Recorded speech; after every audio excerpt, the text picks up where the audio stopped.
Good evening to the viewers of the live stream, whether you're watching live or after the video saves as a live stream. Welcome to another live stream. And today may be the day, the judgment day, where Bitcoin rallies up to the short-term hold, the realized price, triggering the departure of the daily live streams. We've reviewed everything over the last 2 months. I checked under every rock. Everything points to the short-term hold, the realized price being that bull trap where people who are not sure if the bottom is in or not will actually start to say the bottom is in. And people will begin to FOMO in with a break of the short-term hold, the realized price. It's been present at every bear trap or bull trap in this bear market. And it's also been present in almost every bear market. I was going to say bear trap again. Almost every bull trap. So it's the missing piece of the puzzle here.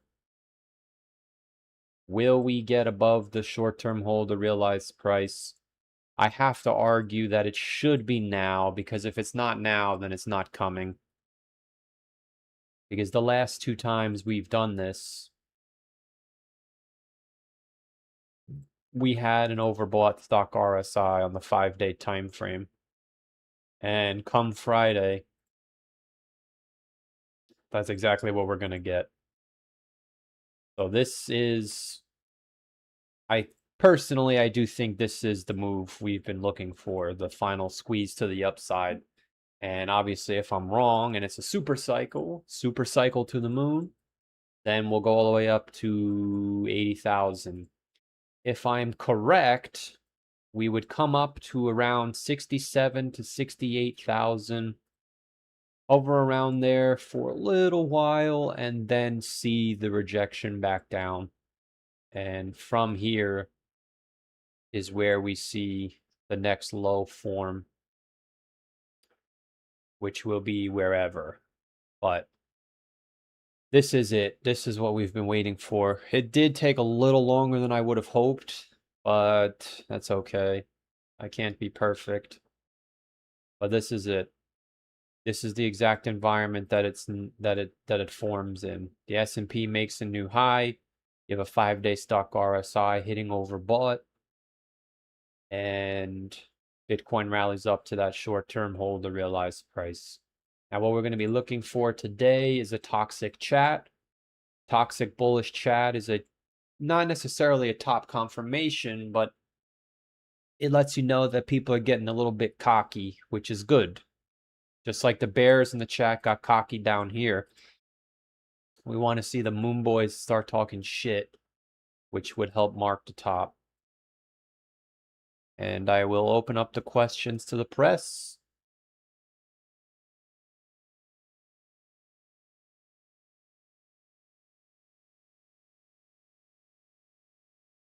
We got B-Mao says gold and silver are almost at bear market resistance. We got Rising Sun, Reese Monkey, Wreckful, Ian Wallace, Moonwolf, Gunga Galunga, Kevin Head, Chicago, Riyadh, Tom Moran, Vegeta, Josh Tag. The Breakout's 103, about to leave the Bears behind. Hell yeah, baby. Blockchain Backer says we're forming a bottom. Yeah, a lot of YouTubers are saying we're forming a bottom. It's not as uncommon as you think, contrary to what people say. I don't even watch this guy, but he got recommended to me in my YouTube algorithm. I know a lot of people like this guy. His name is CryptoFace, 250,000 subscribers. Apparently he's a big YouTuber. He also says the bottom is in. So a lot of people think the bottom is in, man. It's not as uncommon as you think it is. That's why if the bottom is in, then so be it. But I don't see evidence to support that. Maybe I'm wrong. I'm okay with that if I'm wrong.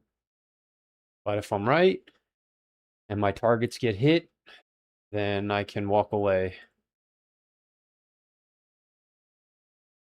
Watch his video. He explains why most are missing it. That's okay, Kevin. If you think the bottom is in, then the bottom is in. You don't have to try and convince me.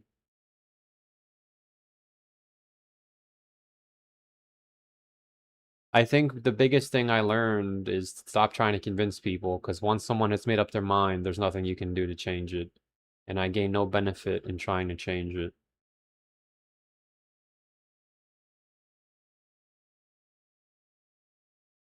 I'm not toxic because I think my altcoin is about to go straight to zero.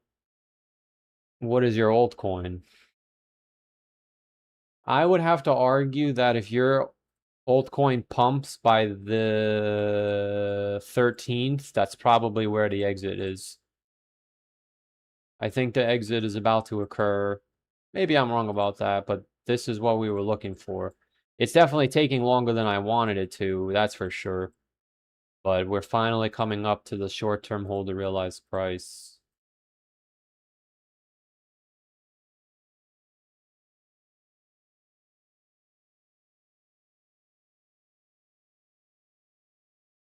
Market feels super bearish. Yeah, we're at that moment where you have to make your decision. There's really no new information coming in. The people who are bullish are finding more ways to be bullish. The people who are bearish are finding more ways to be bearish. You just have to make your decision. And if you're not sure, there's nothing wrong with that. There's no gun to your head that says pick a side. You know? You just let the market come to you. If you're not sure, then position yourself for someone who's not sure. Maybe put a little bit of money in and a little bit of money out. If you think the bottom is in, put all your money in. If you think the bottom is not in, don't put any money in. You know, everybody's got a different game plan. You have to decide what's best for you. But I think today's the day. Not necessarily the day we hit the realized price, but if we hit it overnight, there's nothing for me to say anymore. This is, for my analysis, this is the last piece of the puzzle. Everything else we've talked about has played out. Not as if I called everything. That's not what I meant, but everything that we were looking for, we already got. We didn't do anything until the month of August. We're waiting to see if we can get up here. Still possible, I think. We already got the sell signals. We have Doge making lower highs. And we have the 5-day stock RSI hitting overbought, which that's one of the big things. I actually didn't think it was going to happen. I started to doubt it. I was like, man, what are they waiting for? But I do that sometimes. I doubt my chart, but that's okay. Oops. But there's nothing for me left to show you. If the bottom is in, then we're about to go straight up. If the bottom is not in, we're about to go straight down. There's no more time left. 4-year cycle says down. Moonboy chart says up, then down. If it's different this time, then we're going up. But I can't show you something that's never happened before. So you just got to prepare. That's all you can do.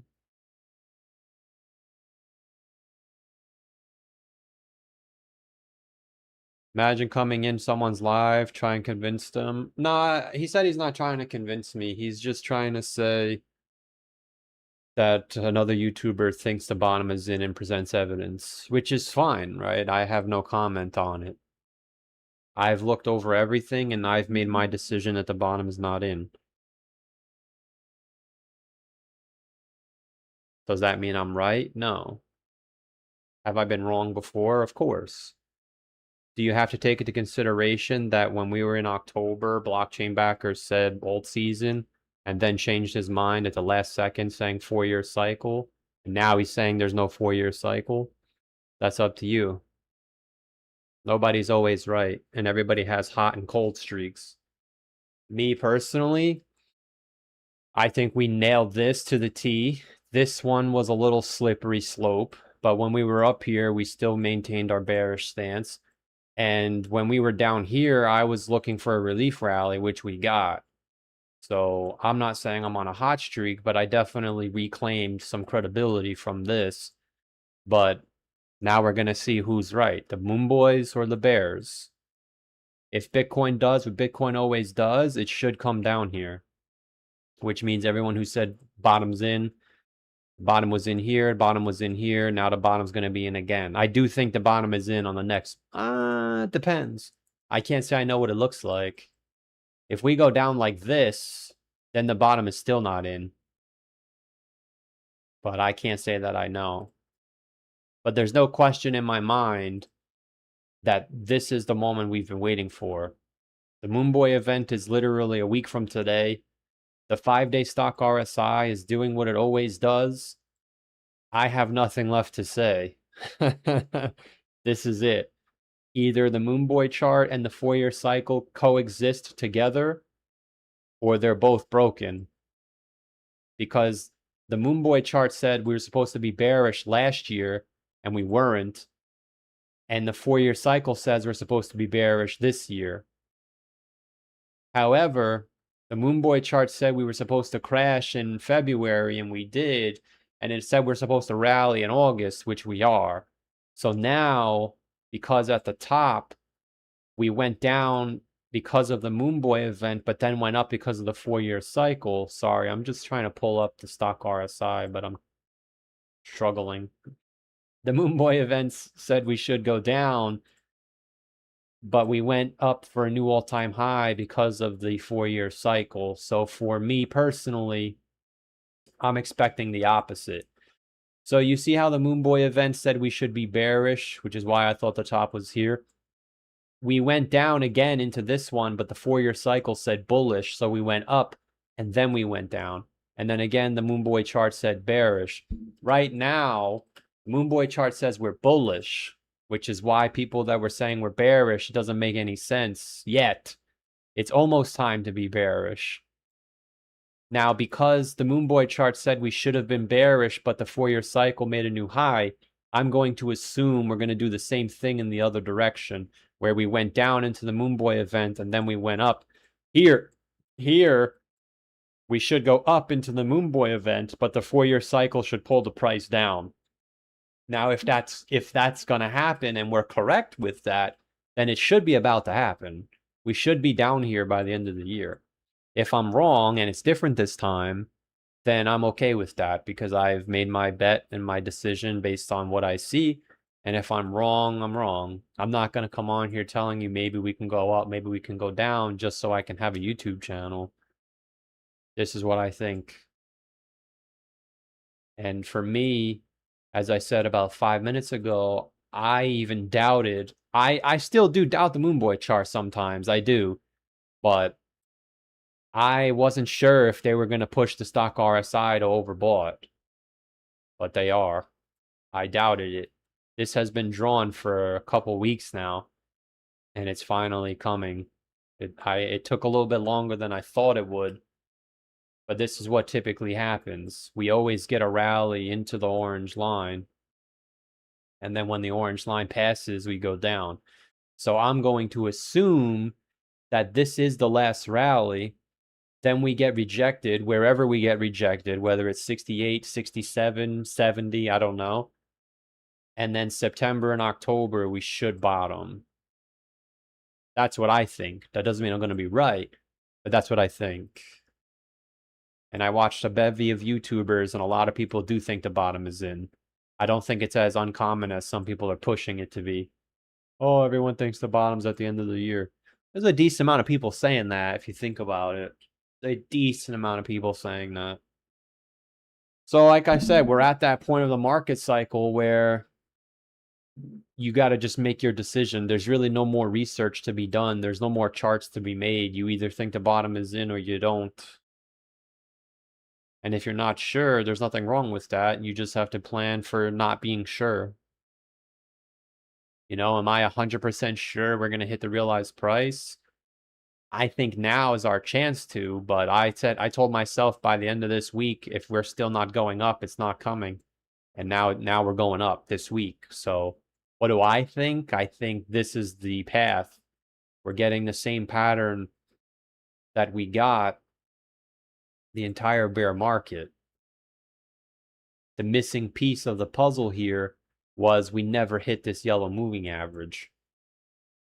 The bears in the chat tried to tell me that this was the top, but now it looks like we're going to take the high. And when we break this moving average, that is the exact moment where people FOMO in, talk shit, whatever it is. And maybe we keep going, and maybe it's different this time. But if it is not different and we do exactly what we're looking for, there is no more time left. We must go straight down, which is what I'm preparing for. I think the top is here. And once we pass through August 14th, 15th, I think we start moving down. Could we stay elevated like this? Of course, I'm not going to pretend to know exactly what it's going to look like. But you do have to take into consideration that it does not take long for Bitcoin to go down. Could we sit up here for the whole month of August and that invalidates all of the bears? I can't rule that out.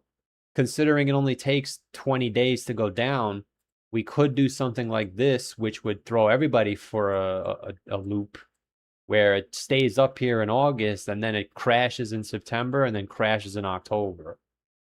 I don't think that's really possible. I mean, it's always possible, but that would just be so bearish. You're almost like, I don't see that happening. It's not impossible, but you would have to go from 70K down to 38K in 50 days. I think what we were looking for is a better bet where we spike up like this, and then towards the end of August, we start to move our way back down. And then all of September was bearish. And then maybe the first half of October, we're down here somewhere. But we're at that time where, this is it. But if you're bullish and you're not sure, I'm imagining most people will probably FOMO in once it cracks this moving average. Because when we break this moving average is when YouTubers are going to start to say, oh, maybe the bottom is in. That's what happened here. That's what happened here. And even I was unsure back here at this very moment. I didn't realize this moving average existed, but even I said to myself, man, maybe there's one more push. But then when we finally came back down, even I sold all my shit. I said, oh, well, I'll come back next time. And it's almost next time. That's what's so scary. This was already 10 months ago. Scary times we're living in.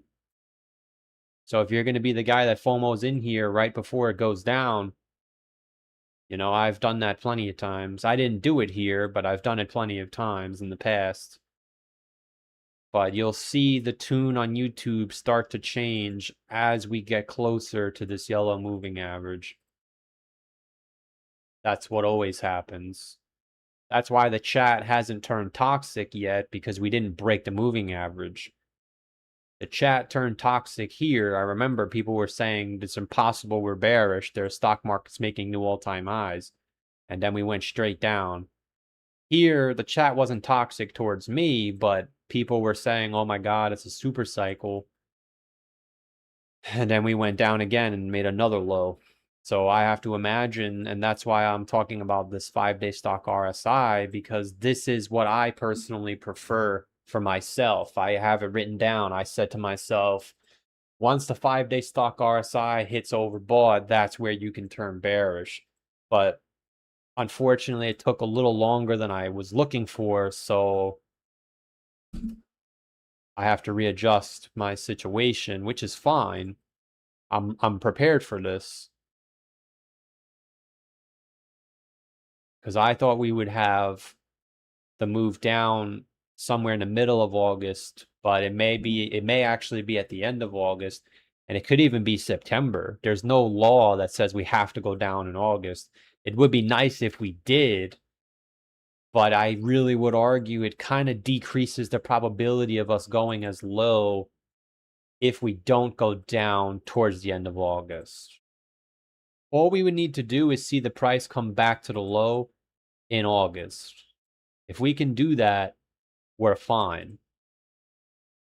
Because we can come back to the low in August, then September, we go down to 48, we bounce. Everyone says the bottom is in, and then we go down again for the bottom. But I will say that a lot of YouTubers did switch. A lot of YouTubers are now saying the bottom is in. More than back here, that's for sure. And you can't tell me otherwise, because I checked the YouTube myself. But at the end of the day, it doesn't mean I'm going to be right. I'm just presenting my findings. That's all I've done all year. I have no negative words. At this point of the market cycle, it's best of luck. May the best man win. May God have mercy on our souls. That's all there is.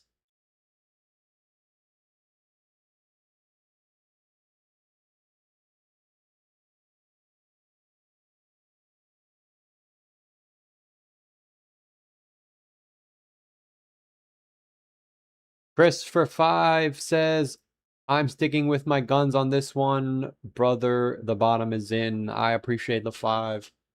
I do appreciate the 5, Mr. Chris. It does help a lot in times of despair. Yeah, we're at that time right now. If Bitcoin is going to run, it's going to run now. Every time Bitcoin has pumped, it was when the 5-day stock RSI expanded. The only times that it doesn't it does expand and the price doesn't run was here, here, here, and I believe it was, I just looked at it, it was right here. So 3 times in 4 years.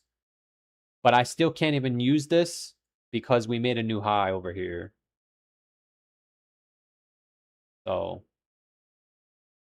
we never hit overbought again. The next time you hit overbought, we were much lower. So this is it, guys.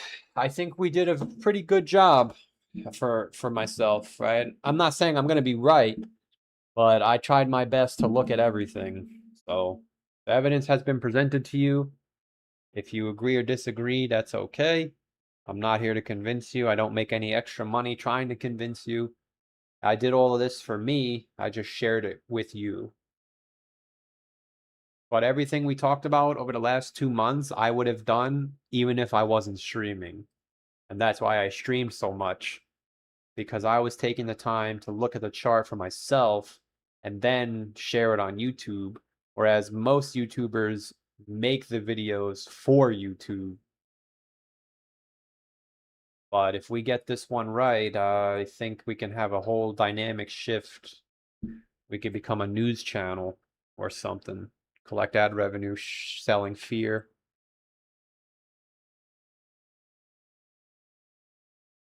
But this is it. This is definitely it. I always said to myself, what's going to happen in August? Now we got our answer. What's going to happen in August? We're right there.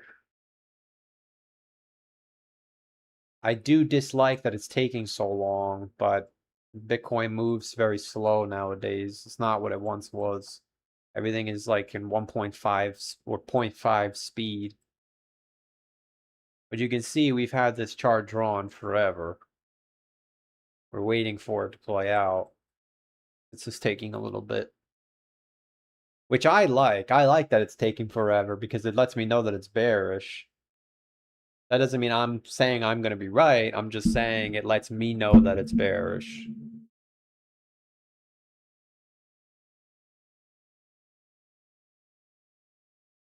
I see the semiconductors are kind of struggling a little bit. That's a good sign.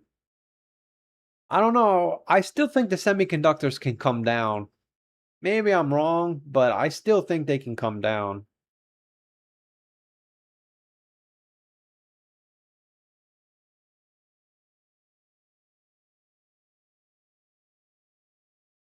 What I would also say to watch, not financial advice, is Tether. Tether is breaking down. It's taking a very long time, but it is breaking down. You can see we have cleared the low from February, just this week. So historically, when Tether breaks down like that, it is usually a sign that it's bearish. But we don't have a big enough drop to where I could get excited. I think if I see Tether have another leg down, I'll probably get excited. Because now Bitcoin is pushing up, but this is still falling. If we look at the other relief rallies, Tether was actually rallying with Bitcoin. You see how this is a glaring difference. Now, that doesn't mean it can't change. For all we know, tomorrow Tether goes like this. But the act of Bitcoin moving up and Tether falling is a big divergence from the other two. But it was present in the other bear markets where Tether actually falls as Bitcoin is falling. And I can't go back further than this.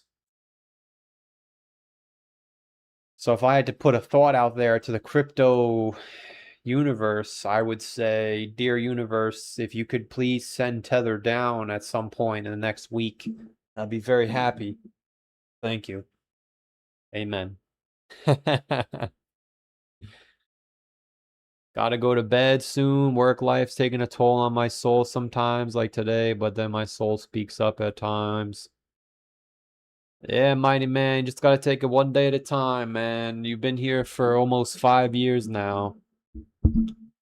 How's life going, mighty man? Mighty Man's, I think, 29 now, right? Yeah, man. Once you turn 30, it goes even faster. We just have to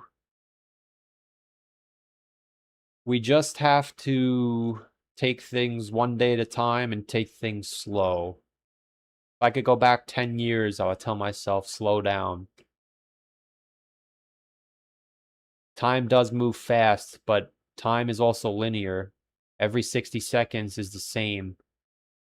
So slow down.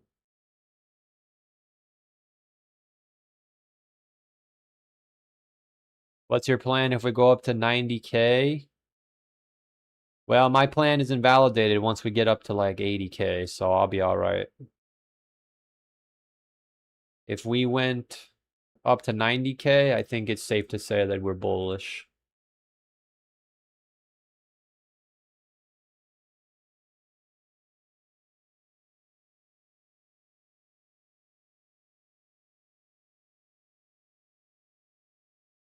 Stocks is where the money's at, which means crypto already bottomed. Is USDT falling? People buying crypto? No, you're thinking of USDT.D. We're looking at USDT. There are two different things. When USDT.D falls, people are buying crypto. When USDT falls, people are buying crypto. When USDT falls, I'm not sure what's going on. I think people might just, maybe they're burning Tether. I don't know. That's a good question. Let me ask.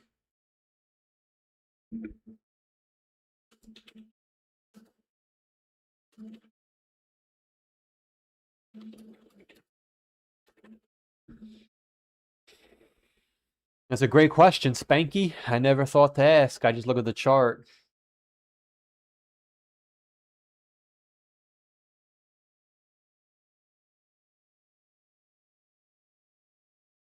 Got the oil pullback.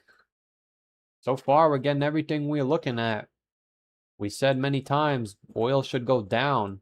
Doesn't matter if Trump tweets, Jesus comes back, oil should go down. Doesn't mean it's going down now, but by the end of the year, I think it's down here. Well, I guess the end of the year is here already.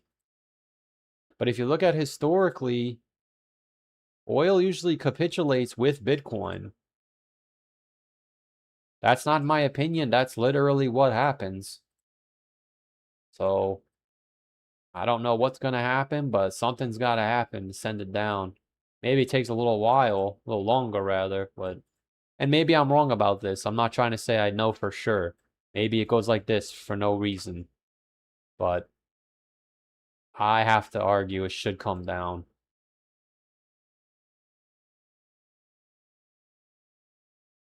Yes, it says Tether market cap represents the total dollar of Tether, blah, blah, blah. Because it's designed to maintain a one-to-one peg, falling market cap means the shrinking of the total supply of tokens. So something's happening with Tether. They're burning or they're converting to USD. Like, they're not selling their Tether for USD. They're actually transforming the Tether into USD. You know how we sell our Tether and we get USD? I guess some people actually sell they burn the Tether and it's gone forever and it turns into USD. I don't know if that's true, but it says the total supply is shrinking. It says a supply. Yeah, I'll read it. You can read it yourself, actually. I said, how does USDT market cap fall? Why is it doing that? And I spelled that incorrectly. Here you go. You can read that if you'd like.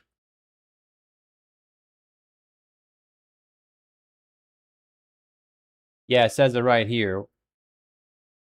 When the market cap drops for a sustained period, it actually points to a broader market crypto conditions or structural shifts. When crypto markets experience severe pullbacks or enter distribution or capitulation phases, traders sell crypto assets into USDT first, then redeem USDT for actual cash to exit the ecosystem entirely. Less total liquidation needed in crypto translates directly to fewer stable coins in circulation. You can also get DPEGs. Yeah, so I guess people are selling their Tether and converting it, but they're not converting it. They're like, I don't know how to describe it, but I'm sure you understand. When we sell our Tether for USD, the Tether is still there because somebody's buying the Tether from us. Some of these people are actually able to convert their Tether into nothing. It's gone. Which is why Tether goes down. But as you just saw, this ended up saying what I've been looking for this whole time. It says when the crypto markets experience severe pullbacks or enter distribution and capitulation, traders sell assets for USDT and then redeem the USDT for actual cash to exit the ecosystem entirely. We have not yet seen Tether capitulate down. It hasn't happened yet. That's why I think capitulation has not occurred. What I'm looking for is this. I'm looking for Tether to go to zero because it always marks capitulation. We haven't had that yet, this ginormous rug. It's happened every time. We don't have it. We had the smallest little pullback, and then we made another high. This, I do think is, I think we're getting ready to enter capitulation. I don't think we hit capitulation yet. And I've been watching this Tether chart all year because I noticed it seems like Tether goes down when Bitcoin's about to go down to the bottom. It happened here and it happened here. That's why I was saying earlier, if the universe is listening, could you please send Tether down first? Because in 2018, that's what happened. Tether went down first and then Bitcoin went down. In 2022, they went down at the same time. Right now, nothing's happening. It looks like the bleeding is starting to pick up, but I can't say that I know for certain that it can't go like this and then go down. Of course it could. But I am pointing out that this is the first time this bear market where Tether is actually going down and Bitcoin is going up. The other two relief rallies, Bitcoin went up and Tether went up. Right now, Tether is going down. So if I see Tether go down again, I'm going to say, holy shit, it's happening. But I don't know. I don't have a crystal ball. If I had to make a prediction, I do think Tether will crash when we go down. And because I think we're going down soon, I am optimistic that Tether will move lower heading into September and October. But I don't know for certain that it's going to go down now.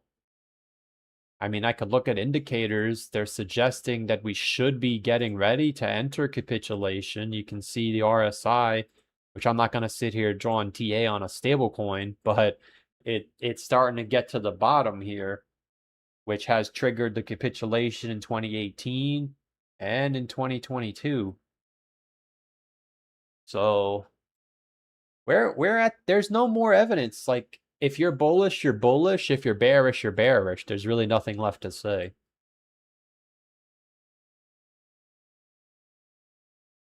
There's nothing left. If you're not sure, there's nothing wrong with that. You just don't do anything.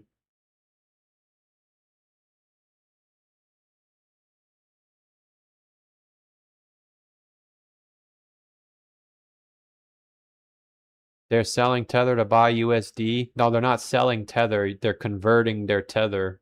Meaning when they sell or convert their Tether, Tether goes away. It's gone. When we sell our Tether for USD, somebody's buying our Tether. When whoever's doing that is selling their Tether, their Tether gets burned. Or whatever they describe it as. I'm not saying that they burn it, but whatever happens to it, it disappears. Which is that's what's happening right now. The Tether supply is going down. We sell for Tether all the time in the bull market. But they're printing Tether. In the bear market, they stop printing Tether. Who's they? Tether. Isn't the company called Tether? Tether. Now, there are other stable coins. I just don't follow crypto anymore. USDC is doing the same shit. You see how this, when we turned super bullish, Tether went up, and ever since 2025, it's been stuck. I think we're waiting for the capitulation here. Now, USDC was bearish even though we were in a bull market, so I'm not looking at USDC. This doesn't help me. Why would I want to look at something that goes down when we go up? That doesn't help. That's why I only look at Tether, because Tether is the OG. Double OG.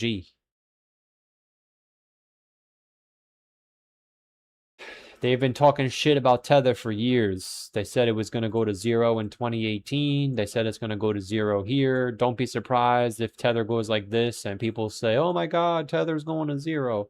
And then they're going to start, the bull run starts. It is the same thing every time.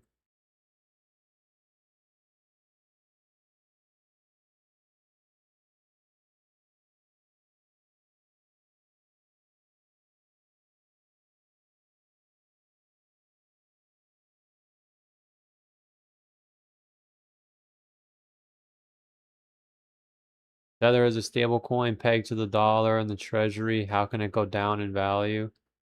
It's the market cap of Tether. USDT is the market cap. What you're looking at is not a stable price. We're looking at the market cap of Tether. Every bull market, they add Tether. Who's they? I'm pretty sure the company is called Tether. So Tether adds Tether. If I'm wrong, you can correct me about that. But you'll see that every time we get a bull market, Tether starts going up. Every time we enter capitulation, Tether goes down. Tether has not gone down yet because we have not entered capitulation. Some YouTubers think we have. I think we haven't. Tether says we haven't.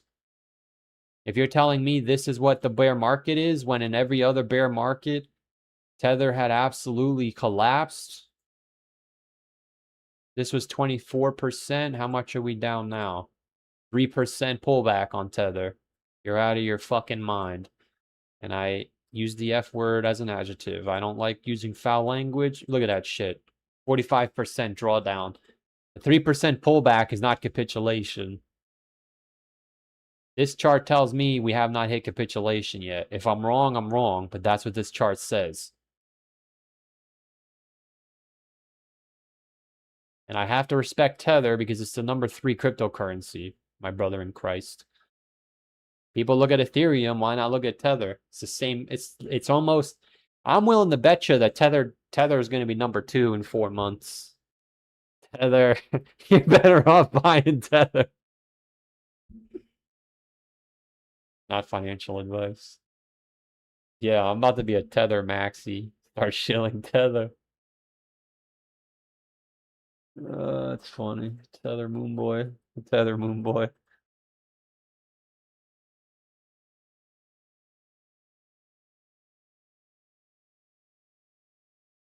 We have Mr. Meowasis in the chat. Welcome. I have to wait a month for the driveway. Oh, you're getting the driveway. Amanda convinced you to drop 10 grand on a driveway right before we bottom out. That's all right, as long as she's happy. Amanda's happiness is worth more than 100,000 that you'd get from the 10K. There's always another 100,000 out there, but there's not another Amanda. So, good for you, my friend.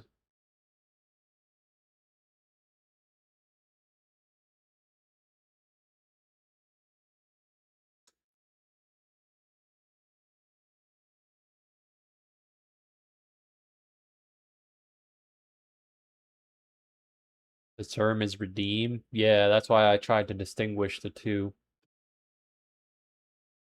But I'll admit, man, a lot of these YouTubers, everybody keeps saying, I got to stop doing it because I do it too. Everybody says everybody when it's not everybody. We're just lazy, so we say everybody. There's an increasing amount of pedestrian, civilized people who are saying that everybody's saying the bottom is in, Or everybody's saying the bottom's at the end of the year. So I don't think it's as common. I don't think it's as uncommon as people push it out to be.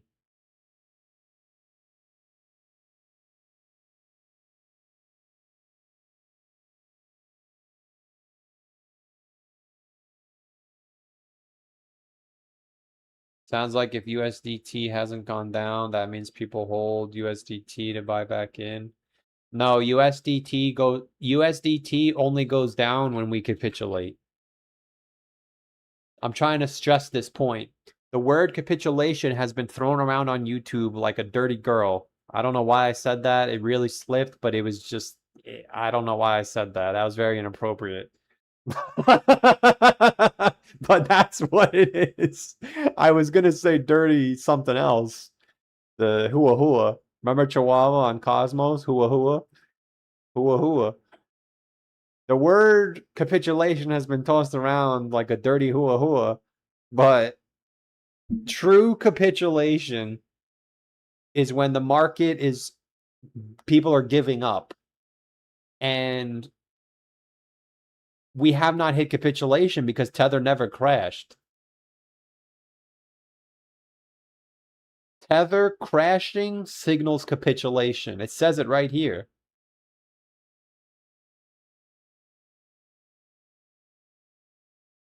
It's not selling Tether for USD. They're converting, or as our friend said, redeeming their Tether for USD, and they're leaving. When you leave, you capitulate. Being oversold is not capitulation. Capitulation is when you say, I can't take it anymore, get me out of here. And because everyone in our chat combined can't move anything, Tether only goes down when real big players capitulate. The problem is YouTube is saying the real big players are people like us.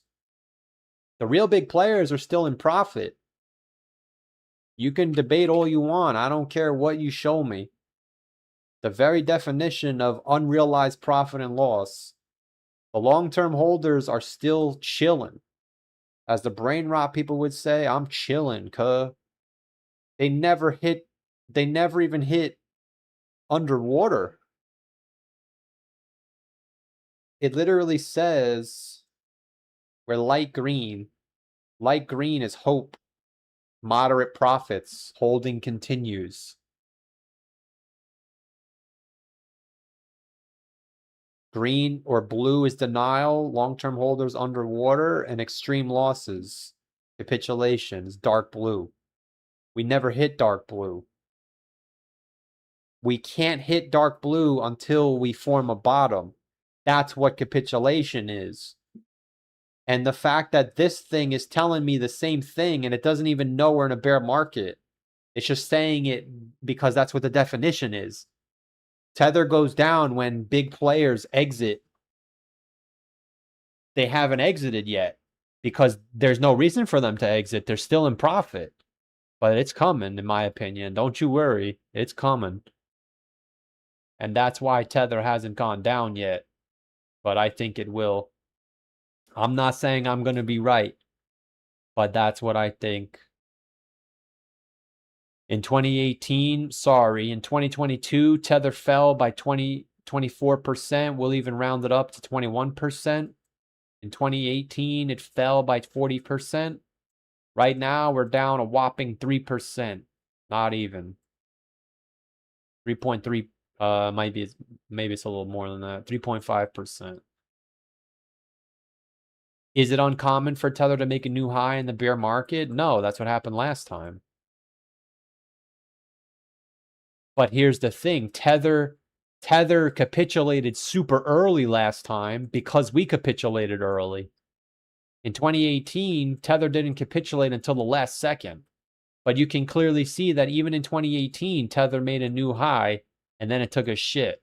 We made a new high, we just never took a shit yet. But there's a difference between going sideways and then up versus going vertical.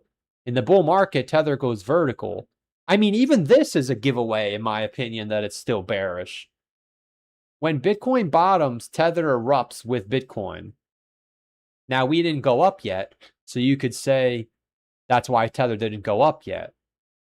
But in the other bear markets, Tether did exactly what it's doing now, which is it looks like it's doing nothing and then it just falls. Could we be here? Well, we were coming from the upside, or I guess that would be coming from the downside, so I wouldn't say that. No, I wouldn't say that. It's different this time, or it's not. And if it's not, then this is the next move. And when I see Tether come down here, that's a sign for me, okay, the bottom is forming. Which, by the way, that's why the Tether dominance isn't as reliable as it once was, because they're adding Tether, which is why USDT goes up forever. The problem is Tether dominance never made a new high yet. So you have to ask yourself, does that mean that the bottom is in? Well, I have to ask myself, when has it ever happened? It's never happened before. Tether has never not made a new all-time high. And when Tether does make a new all-time high, it's usually at the expense of a pullback. Right? It started here. Tether flies, Bitcoin down. You can see the Tether dominance briefly made a new high here, and we had a nasty crash right here. September of 2020 was a nasty crash. Don't let that little ass chart fool you, man. I could pull up some coins that did 50% pullbacks. September of 2020 was nasty. Look at this shit. Solana fell by 80%, Anon. So this would be the first time in history where Tether does not make a new, the Tether dominance doesn't make a new all-time high. But if it does, then we're about to go straight down. Because in 2021, we did a similar move where it looked like, maybe the bottom is in, Tether's making a triple top. And then we broke through it and we went straight down. Ba-bam! I think we're sitting right on that right now. Some people say that's what this was, and that's where the bottom is. That's why the bottom formed. I'm willing to make the bet that we're about to get a big one. Because Tether has never not made a new all-time high. It never happened before. I would actually argue the Tether dominance all-time high is what triggers the bear market bottom. We're missing that. Yeah, it happened here too. Well, this wasn't the bottom, but it was capitulation. We know the bottom was a little lower. But we don't have time for that. We have to go straight down. Now, again, I'm not saying I'm right. That's just what's been happening. And all I've done for the entire year is show you what has happened. I didn't make any crazy predictions. Everything I've said is based on prior market cycles. That doesn't mean I'm going to be right. I'm just showing you the historical information. Why am I doing that? Because I'm doing it for myself, because I want to see it. That's why if this all plays out, I might just get a green screen and a button-up shirt and just start reading you guys the news. Breaking news, rate hike. Breaking news, Trump. We'll be right back after this commercial break. Doge to the moon.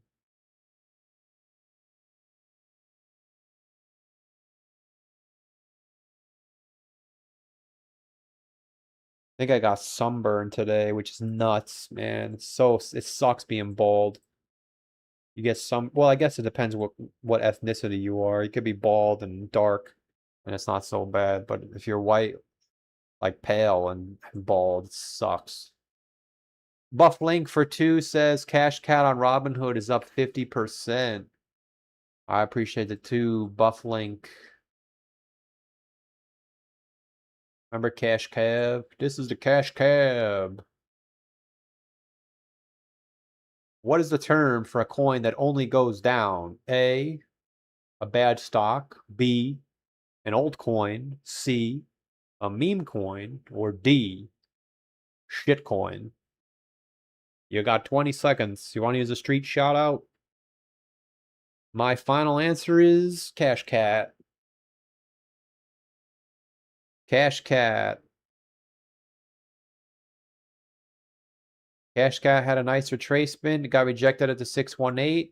If you want to sell, I would say now's the time, not financial advice. If you're not going to sell, then you have to hold for the 382 retracement.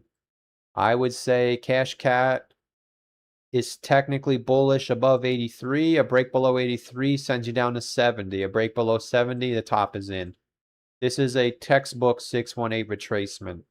So doesn't mean it has to come down here, but a rejection from the 618 with a break of the 382 confirms you're going down there.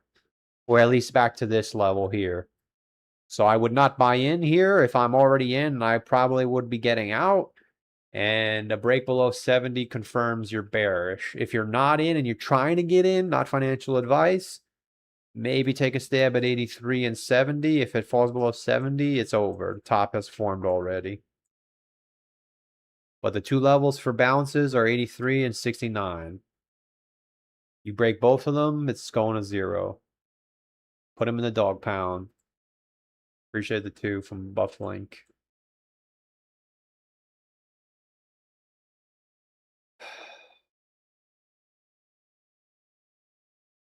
Lummis said today they will vote on the Clarity Act this week. I don't know who Lummis is, but good luck, Mr. Remy. Dr. Loomis from Michael Myers? That's who I thought of. It's Dr. Loomis. We got Edward Mercenary for 2 says, what do I think of base? Love your channel. I appreciate the 2, man. I appreciate the kind words. What do I think of base? I think if you add too much of it, it's not really that good. Sometimes the speakers don't really work that well. I don't even know how to find it. How do I spell base? Does it even exist? Is it based? How do I spell base? Can anybody help me? Is anybody out there? Hello, hello. Base on Robinhood? Base. Does anybody know how to find it? Is this it? This coin sucks.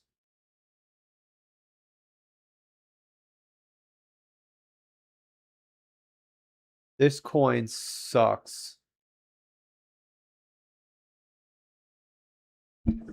That's my thoughts. This coin sucks.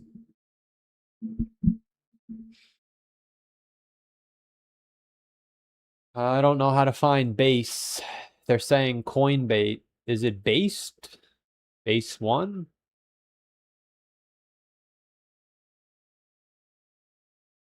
It's Coinbase.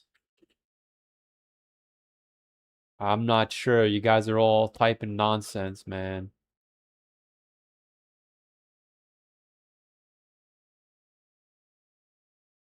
I wish I could help you. I don't know about base. Unless you're asking me about base chain.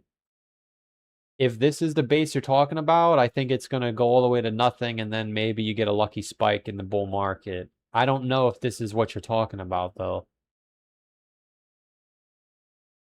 Base chain? I don't know. I can't find it.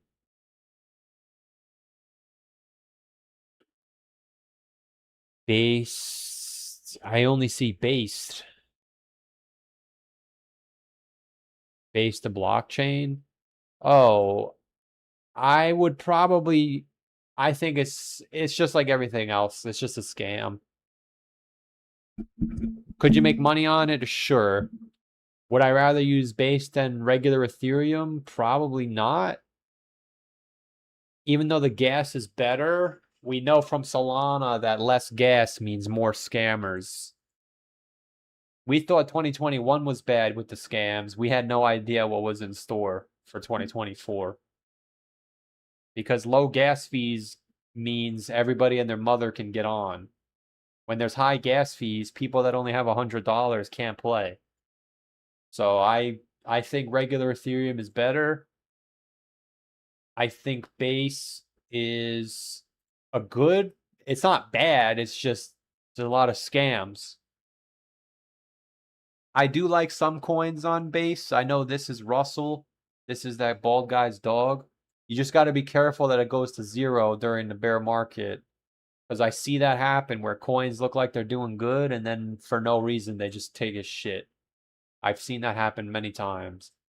But I don't think base chain's necessarily terrible. I personally would prefer regular Ethereum just because I know I'm getting scammed. Like if you see a scam on Ethereum, you know you're getting scammed. On base chain, they have scams disguised as real coins. And they all have the same chart. Fucking zero. At least on Ethereum, you have a puncher's chance. You know? Like you have a this wouldn't happen on base. This is the same chart. It's all a scam. But like I said, you know you're getting scammed on Ethereum. On base, it's kind of like a scam dressed up as a car salesman.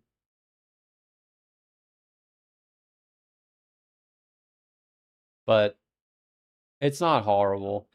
I just prefer regular Ethereum personally.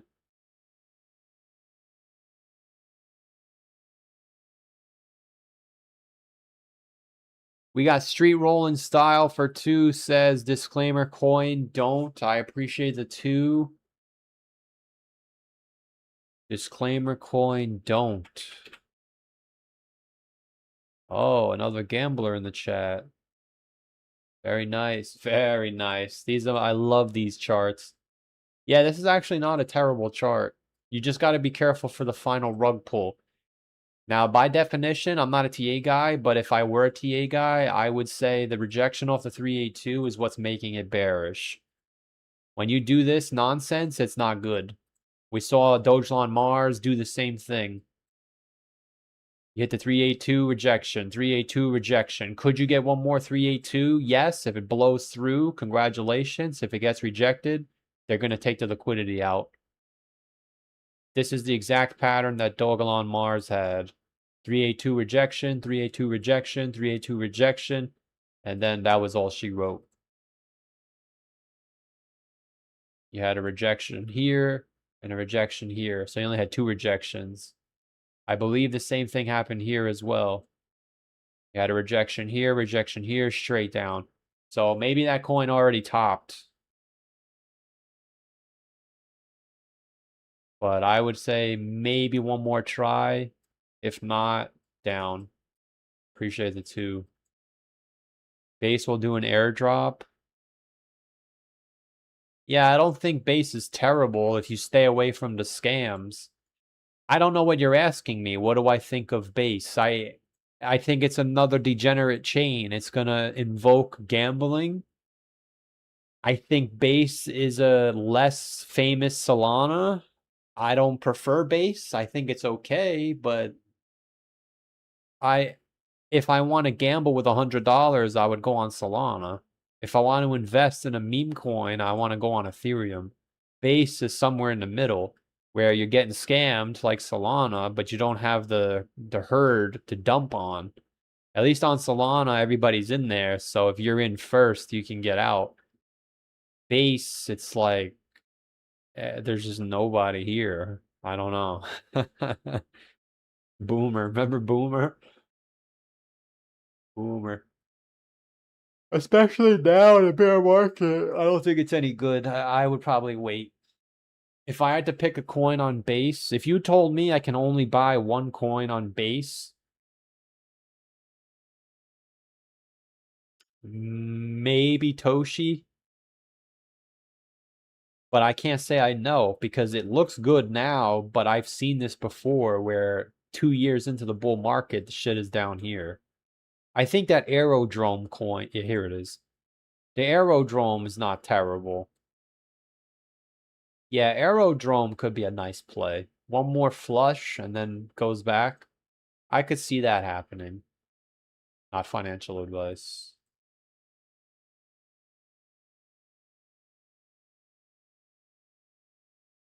Send it all to zero. Where's John Doe?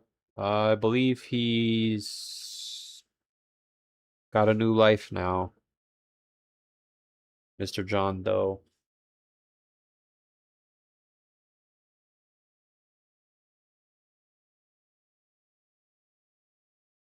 Yeah, I gotta figure out what I want to do with my channel.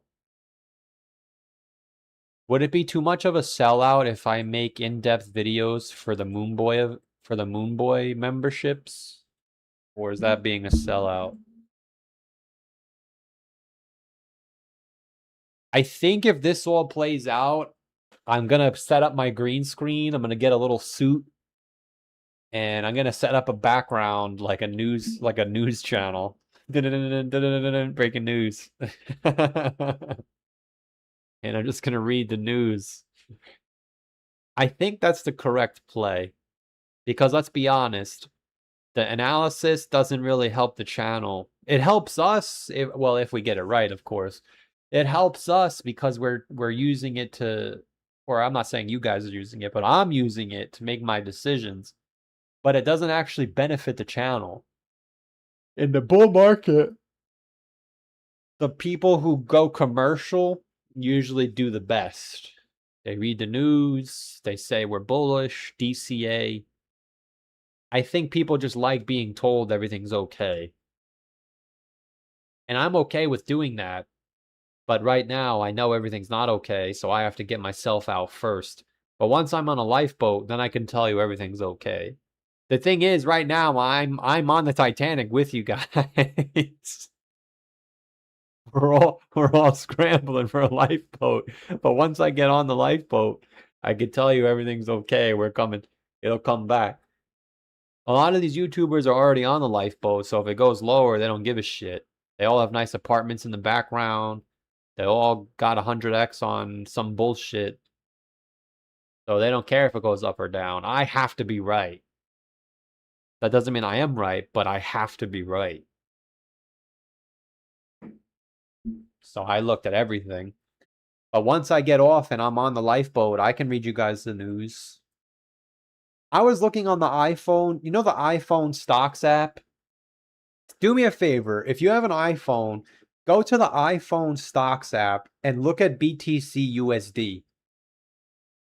You could just see that it's missing the last piece. You could just see it by looking at it with a naked eye. This is so much smaller than the others. Put it on 5-year or 3-year or whatever it is. You could just see it's like, it feels like it's missing this last little dump.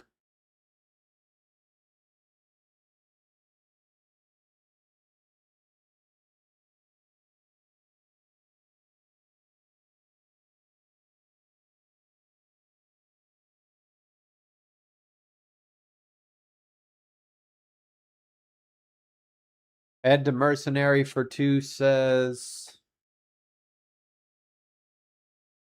could you do banker on base? Banker. Is that Anchor? Anchor USDT. Oh, sorry, that's not Anchor, it's Banker. Banker. I can't find it.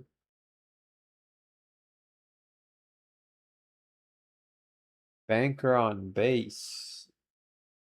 Oh. Yeah, but this is another example. It looks like it's doing okay, and maybe it is. But once we get to capitulation, in my opinion, it could still go like this. You got to be careful. It reminds me of BitGert. There was a coin called BitGert that had a really good chart. Oh, here it is. Oh, it's still around. Nice. Yeah, B-Rise. Holy shit.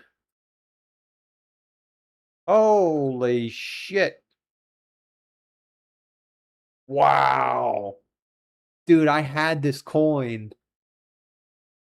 Oh, man. Yeah, you gotta watch out for this. You gotta watch out. Dude, this thing had a god run. Holy macaroni and cheese. Holy shit. But this is what I'm talking about. Throughout the whole bear market, it held up good. And then the bull market started and it went to zero. Think about that. It held up in the bear market and it went down in the bull market. That's what this looks like. It looks like it's holding up in the bear market and then it'll just dwindle to dust. That doesn't mean it's gonna happen. Maybe it is just that guy. Maybe it's just a goat coin. But I would say, yeah, 382. I got a weekly time frame. Yeah, there you go. You could gamble on it if you want to, but a break below 14 sends it to zero. It doesn't look like the liquidity's locked either. You have to verify that, but on my screen, it doesn't say the liquidity's locked. So that's a prime suspect. Get rugged. But I would have to say that as long as she is above 29, we're bullish. 29 and 14.6, bullish. You lose 14.6, 0. Appreciate the 2. Appreciate the 2. Thank you very much.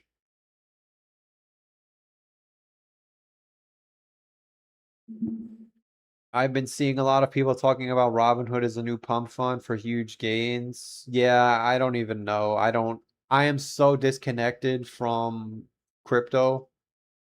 Like, I literally have 2 feet out the door. I'm trying to get over to the stock world. These little cockroaches got to send the stocks down so I can get in. I don't know anything about the pump fund. I never even participated in the pump fund shenanigans. I still don't even know what it is. Remember, people were streaming. Somebody got killed, or the peanut got killed, the squirrel. And then didn't a person get murdered too, or something? Like, people were doing stupid shit. Now they're rotating over to Robinhood. I don't know if they're rotating to the Robinhood app or if Robinhood made a chain. I don't know. But to me, it doesn't matter because what do we know? We already went over this. Humans do the same thing. Human behavior is repeatable. It's the same thing over and over again. In 2021, everybody gambled on Ethereum. In 2024, everybody gambled on Solana. It's the same shit. Same outcome. If you're not first, you're last. So I'm not even gonna bother. I think when they first came out, people were in on it, and it's making people think we're in a bull run. Maybe we are. I don't think so, but it's the same thing as Solana. Now, I can't tell you that I understand it because I don't. I don't know what Robinhood is. I don't know if it's part of the exchange or if it's just like base chain where you buy Ethereum, send it to Robinhood chain, and then you start gambling. Because it says it's on Uniswap, which means I still think you're on Ethereum. Ethereum owns Uniswap. Yeah, it says Floki ETH. But I can't say that I know. I have no idea. But it's just another casino. If I want to go to the casino, I'll go to the casino. I don't want to go to the casino. Actually, somebody showed me that Coinbase now has betting where you can bet if Bitcoin's going to go down in 15 minutes. Did you guys see that? I haven't logged into Coinbase since October of 2025, November of 2025. What is the situation with Coinbase? You can do binary options on Coinbase? What's going on with that? Every 15 minutes you can bet?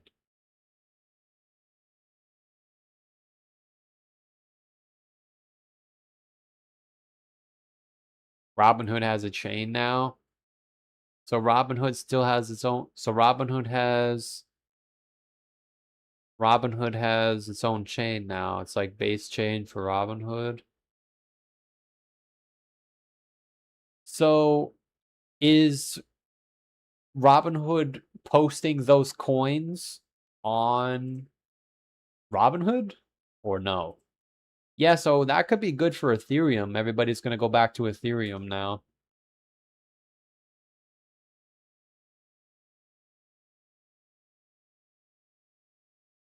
But listen to this. BNB made a new all-time high, and a lot of coins didn't go up. That's what I'm saying. It's the same thing as last time. You have to be able to pick the right coin. It's impossible. That's why I'm not even bothering. I'm switching teams. I'm switching over to Stock World. I know you guys don't think we're going down, but I think SOXL is going to come back for me. I saw a lot of semis today hit on earnings and still went down. AMD had good earnings and they went down. They reported higher than estimates, still went down.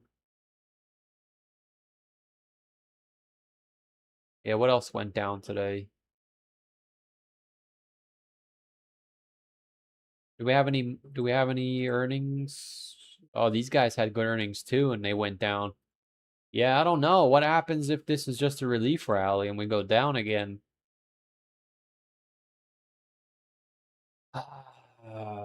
If I have to switch teams, I'm switching teams. I'm not doing this crypto shithole anymore.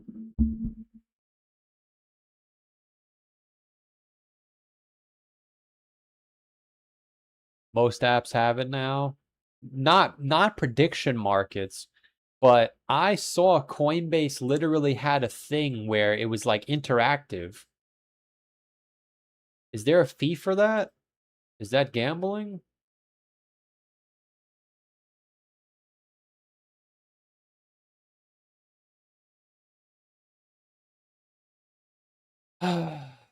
Cashapp probably gonna get listed on Robinhood. Yeah, but every time it gets listed on Robinhood now, it doesn't even do anything.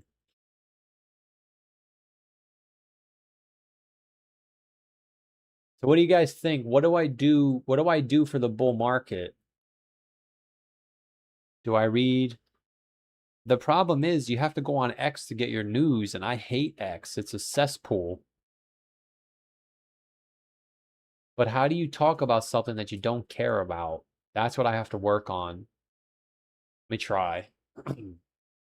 Good evening to the viewers around the globe. We're going to start today's live stream with breaking news. We have now heard the fifth ceasefire, jeez Louise. We now have the fifth ceasefire of the week that could impact why Bitcoin is going higher. But you have to keep in mind that if the war resumes, we're going back down. Therefore, if Trump says we're bullish, we're bullish. If Trump says we're bearish, we're bearish. If you found that useful, thank you for subscribing, and I'll see you in the next video. That's what I want to do, man. That's so easy. And the people will eat it up. You guys love Trump.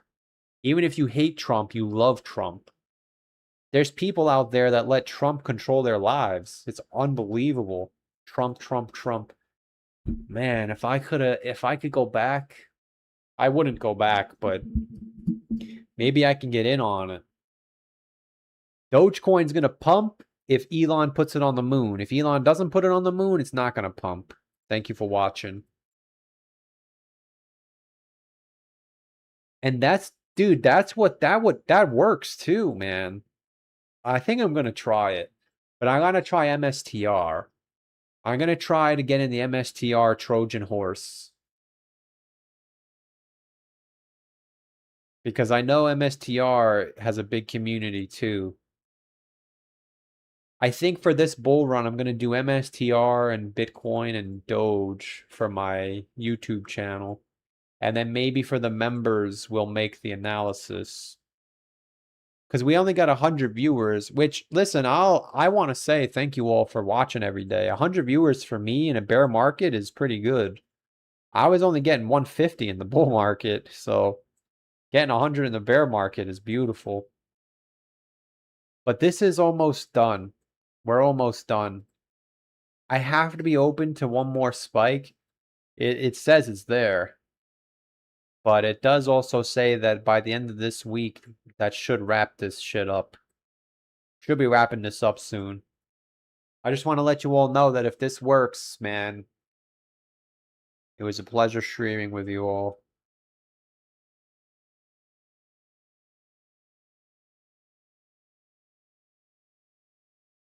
Saturday, Trump might sign the Clarity Act. Yeah, shout out to the Clarity Act clickbaiters. I don't even know what the Clarity Act is. Clarity Act. But that's what I have to transform myself into. I have to just take a deep breath, slow it down. Good morning, everyone. We have a lot of news to talk about. First, we have Jerome Powell stepping down. And we have to talk about the inflation. If the CPI comes in good, we'll go up. If the CPI comes in bad, we're going down. Just pretend that it doesn't exist because CPI came out 7 times and we haven't moved. That doesn't matter because you want to hear the CPI, you're going to get the CPI. It's so easy. I got to get on it. What I need to do is swallow my pill of pride and just tell you what it is and tell you CPI is why we're going up or CPI is why we're going down. No more stock RSI, no more bullshit. I think it's the only way to make it to 100,000 subs. Wasn't there 1,000 people? There was actually 2,000 people. It's not funny, man. There was 2,000 people in here. And we still didn't get out. Motherfucker. Yeah, it's all right. My day will come again. And it's just sad because when we were down here, we said when there's 1,000 people in the stream, it's time to get out. And I only had 1,000 people in the stream one time, 2 times actually. It was the first top and the second top, and it never happened again.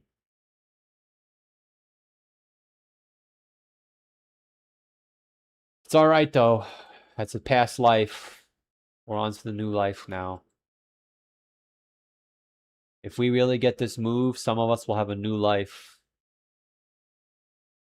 A new life. God help us. Did I hear Pal World made a TCG? I don't know what Pal World is. Is that the Pokemon that kill each other? That game, I've heard of that, I think, right? It came out 2 years ago.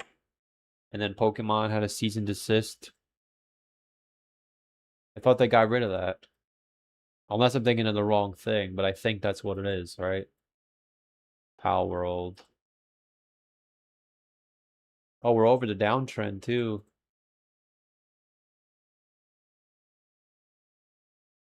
Let's check. All right, let's get some information before I go here. What do we got? 5-day stock RSI should be overbought now for Ethereum. Oh, it already is. All right, so we're max bullish on every stock. We're max bull. Holy shit. We're max bullish on everything.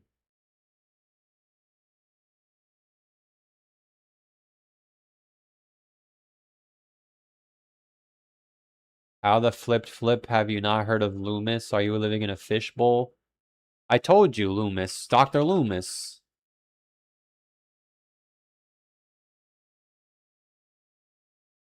I know who Loomis is. I'm about to pull him up right now. This guy? I've heard of this guy. Come on, everybody knows who this guy is. Well, some of you guys are young, so you have no idea who this is. That's who this is, Loomis, right? Yeah. Yeah. Our world PTKs. So I was thinking of the right thing then.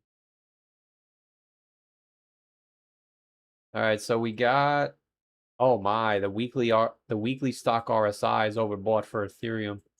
Yeah, gentlemen, I tell you this in peace. If we don't go up soon, we're going straight down. Yeah, this is it. Nah, seriously, this is it. The weekly stock RSI is overbought for Ethereum.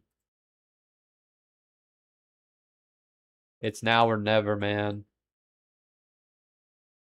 It's now or never. If you can also label the bullish ones too.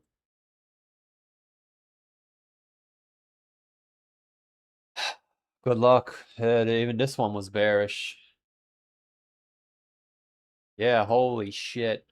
Sorry, I gotta stop using that foul language. I really do apologize. But man, the weekly stock RSI is overbought. I think we turn bearish next week. Not next Monday, but I think I think the top should be this Friday or next week, and then it's over. I think we go down.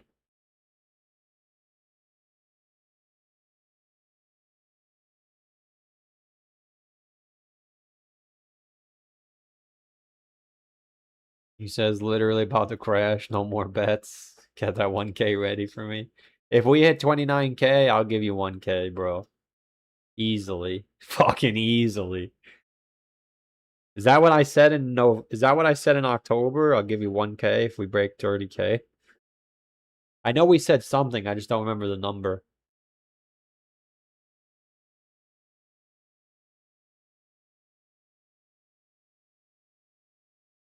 Good stock to buy when it comes down a bit while you wait.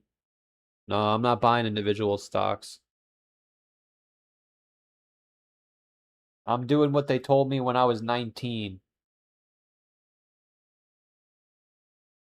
They told me just buy the ETFs, and I said, no, I'm smarter than that. And here we are. Little did I know there was a 3X ETF. I could have DCA'd into SPXL. Could have worked at my little supermarket job, making 20K a year. Holy shit. Imagine that. 20K a year is not enough, but if you keep putting that shit in every time, holy shit.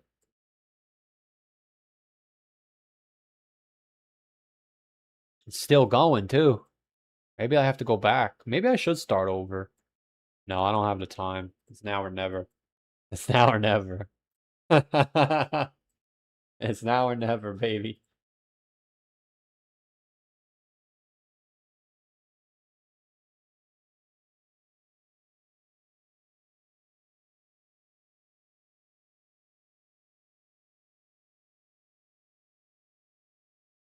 I have to give you $365. Yeah, if this plays out, I'm reviving the food channel 100%. I can't wait. I can't wait for this to be over, man. I hope we get it right. Good morning to the beautiful people out there in YouTube world. It's been a while since I made my last food review. It's actually been a year, but it's okay. We're back now full time. I have 3 videos a week, courtesy of Mr. Meowasis. Go check him out on YouTube if you want to support the channel. Oh, I should put a donation link in the... I should put a donation link in the description of my food channel. That's genius. Donate. Yeah, but now I'm asking for money. Donate if you want me to try your favorite food. Donate, bitch. Damn,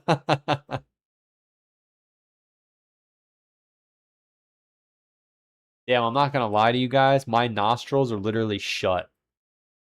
Is this what they call the mouth breathers? Like, I literally can't breathe through my nostrils are actually shut. They're blocked off. I have to breathe through my mouth. What's going on here? This is very rare. I can't breathe.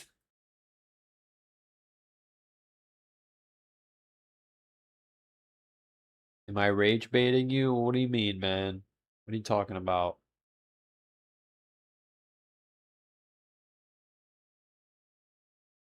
I told you that so many times.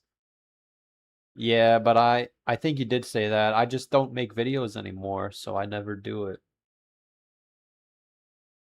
Squidward nostrils. Yeah, I told you to shut the fuck up and sit down. Shut your fucking mouth. Sit down, shut your mouth, know your role, and enjoy the ride. Amanda's about to take you on. Shut down, sit down, know your role, and get your new driveway. I can't believe Amanda's ruining our relationship. You're really spending 8,500 on a driveway right before you can buy 100 shares of MSTR. Actually, you could probably get 200 shares of MSTR, which is 100,000. Oh, Amanda's getting $100,000 driveway. It better come with a cat house and a cat groomer.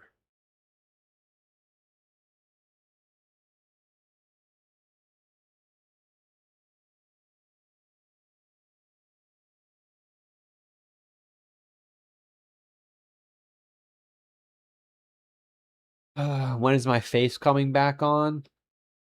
I think, well, the live streams will probably discontinue over the next week and a half. Once we pop up to the short-term holder realized price, I think that's where we say our goodbyes for now. And if we go back down, I come back as a news broadcaster. If we go like this, I come back saying, I can't believe I was wrong. Thanks for supporting me. And then I go get a job and probably go get a job. So the driveway, or not the driveway, the camera probably comes on back here. Because if this plays out, then I can start my food channel. I can start reading you guys the news. I can buy a bookshelf, put some books. Oh, I already have a bookshelf. What kind of books do I got over there? How to Play the Piano for Dummies. I actually do have the How to Play the Piano for Dummies. My brother got it for me for Christmas a long time ago, and I still have it. How to Play the Piano for Dummies. When I make a lot of money this cycle, I'm only buying Vanguard, S&P 500. What's the difference between Vanguard and SPY?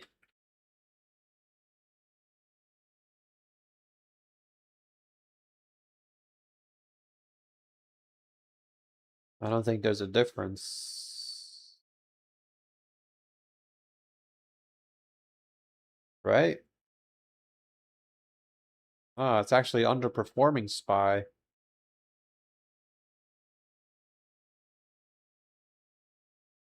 42 and 70.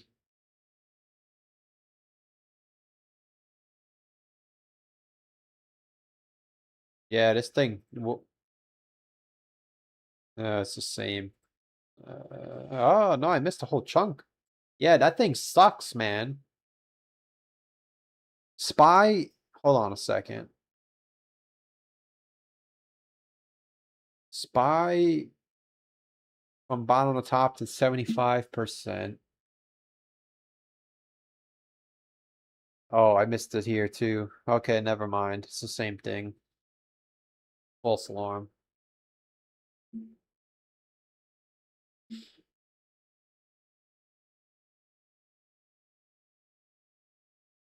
It's all the same, just different institutions. Gotcha.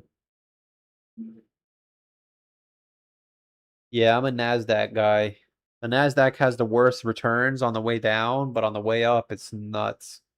Like if you put the QQQ versus the Dow on here, I don't even know why people buy the Dow anymore. Ever since 2022. I mean, ever since ever. Oh. Oh, look, it's a rug, it's a it's a rug pull. This is what people think their shitcoins are gonna do. That's what I thought my shitcoins were gonna do. Yeah, ever since 2003, the QQQ has been outperforming the Dow. The Dow is dead. And what people are not understanding, like that Florida guy that said Bitcoin is the best asset, the QQQ is going to start gaining on Bitcoin soon. You see how the floor, you see how it used to rug, but now it's not anymore? The floor, the floor is starting to build up here.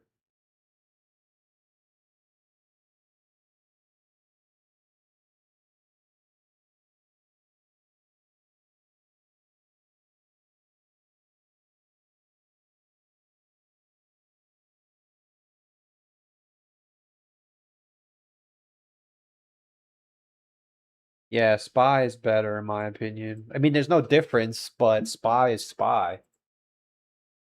But I always thought Spider was the ETF. I didn't know there were other ones. I mean, I knew there were other ones, but I thought SPY was Bitcoin, and all the other ones were like, like knockoffs. Did you guys see the RSI on SPY? It's overbought again, just like that. Oh, maybe it's not. Oh, maybe it was this. Yeah, so maybe we're right here. We're about to go up.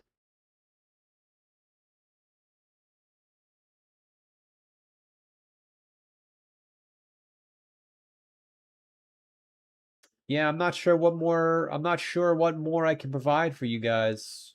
I don't know. Do you guys think we should call it? We should just come back in October? What do you want to do? Or do we finish out the week? Maybe we'll finish out the week.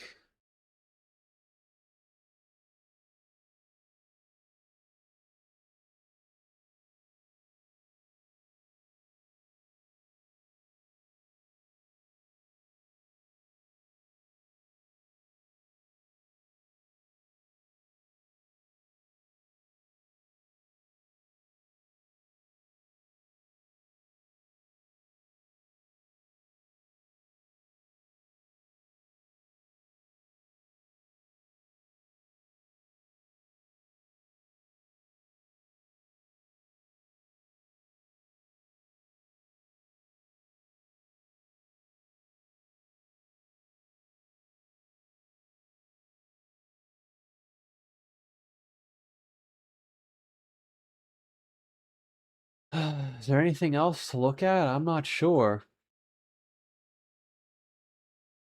I don't know what else to say.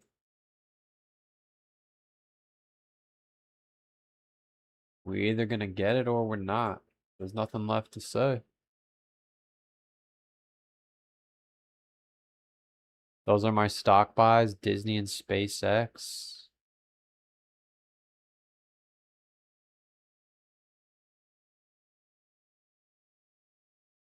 You're not gonna get any BMNR? BMNR.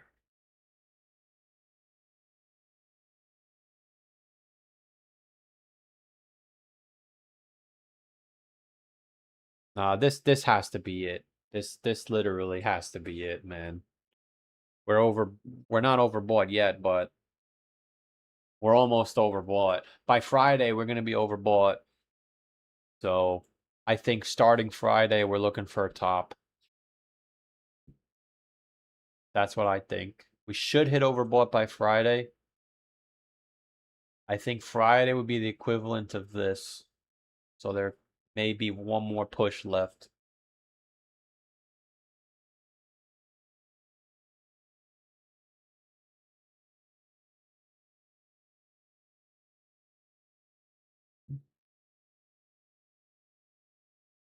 Yeah, oh look, Harry Potter's getting a relief rally too, finally. I didn't think it was gonna go all the way down here, but it's getting it finally. Yeah, this is it, dude. Oh, BNB made a new high today. Wait. What's going on here? What's going on over there? No funny business.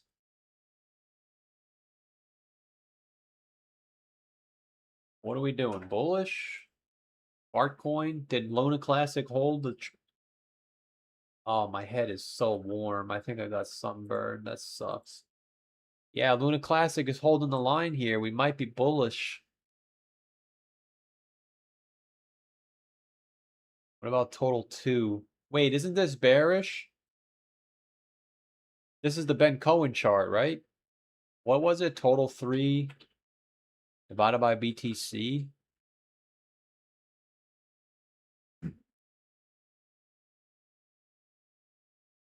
Yeah. Listen, if Bitcoin falls when this falls, I'm pretty sure that's when all the altcoins go to 0. This is the Ben Cohen chart, right? Or no? Total 3 divided by BTC? Oh no, it was this. Here it is. Yeah, remember Ben Cohen was pushing this chart and we didn't want to listen? Oh man, I'm so done with crypto. It's such a shithole. It's not even funny. Just letting you guys know, we're getting blue bars on a lot of time frames. You're gonna get a monster move very shortly.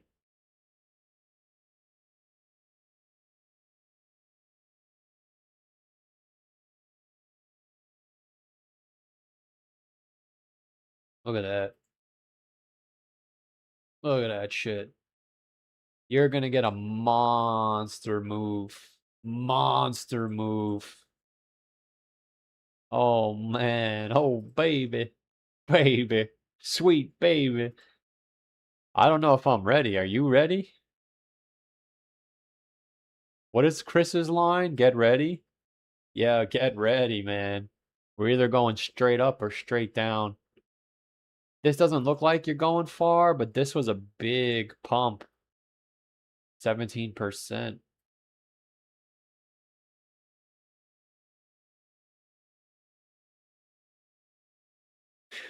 Oh man, we even have it on the 11 day. Get ready. 12 day? Wow. 13? No. 2 week? No. 3 week? No. 4 week? Almost. 6 week? 5 week? Whoa. Oh man. Oh baby. See, but that's the thing. It only takes 5 weeks to go down. So what's 5 weeks before the bottom? If the bottom is October 10th, 1 week is October 3rd, 2 weeks is September 27, 3 weeks is September 20, 4 weeks is September 13th, 5 weeks is September. Yeah, so we might just be bullish till the middle end of August and then we go down in September. Yeah, I'm telling you right now, guys. You're either going straight up or straight down. Sorry. Good luck. Good luck.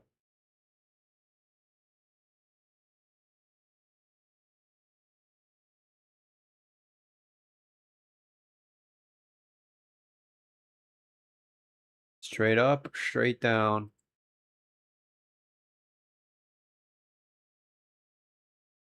Whoa, even Bitcoin has it. Oh. Yeah, look. Here you went straight down. Here you went straight up. Yeah, good luck, guys. Holy shit. Oh, I'm getting nervous, dude. Good luck. Oh, good luck. You remember Good Luck Charlie? Good luck, Charlie. Oh, good luck, Charlie. 6 week? Oh, I think you got it on a 2 month, right? Oh, we already had it. Damn it. Was it a 3 month? Oh, oh, yeah, it just started. Yeah, so the bull market's about to start, or we're about to go straight down. Look.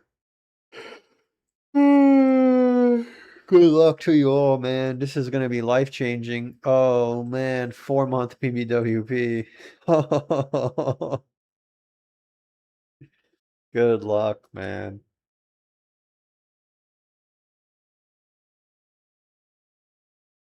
Wow.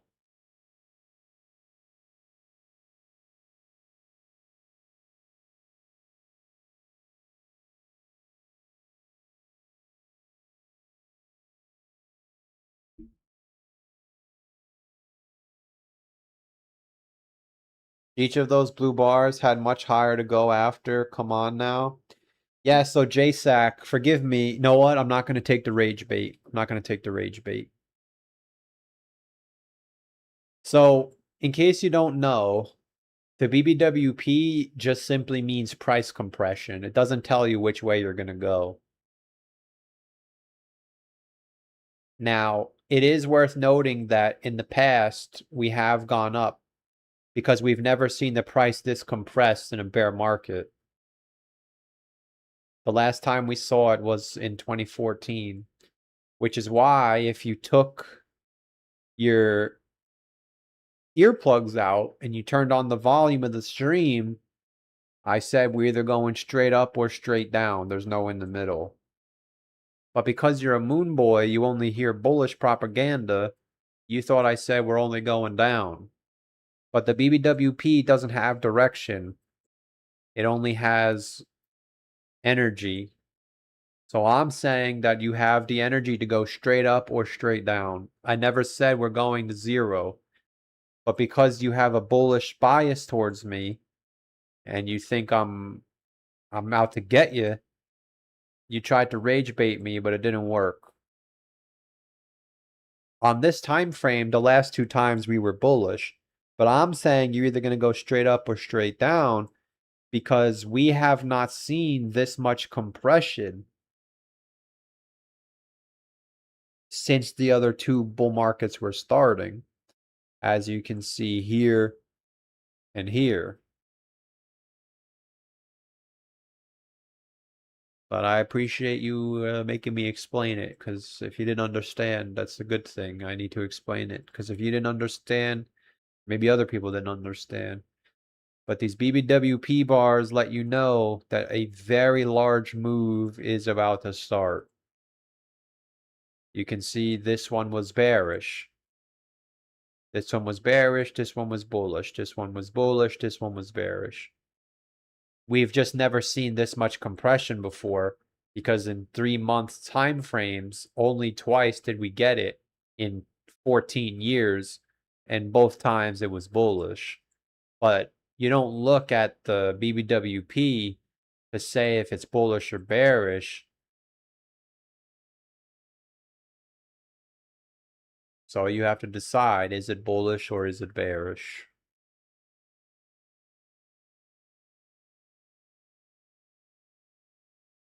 Chris for 5 says, what do I think of Noble for long-term hold? I think dividends are scams.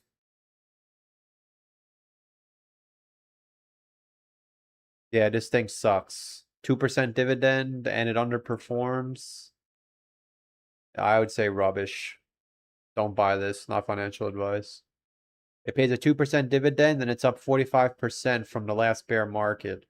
The S&P 500 pays a 1% dividend and is up 127% from the last bear market. Therefore, whatever stock that is, I think is rubbish, not financial advice. I could be wrong though. Don't listen to me, but that's what the data says.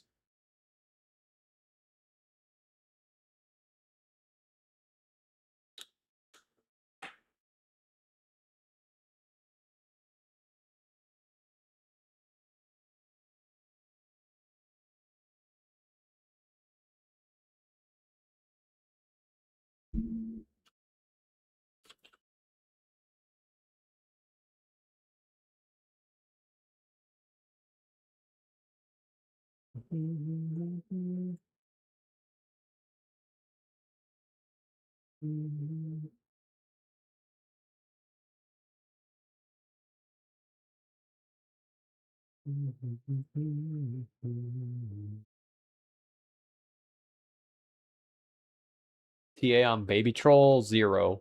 Not financial advice.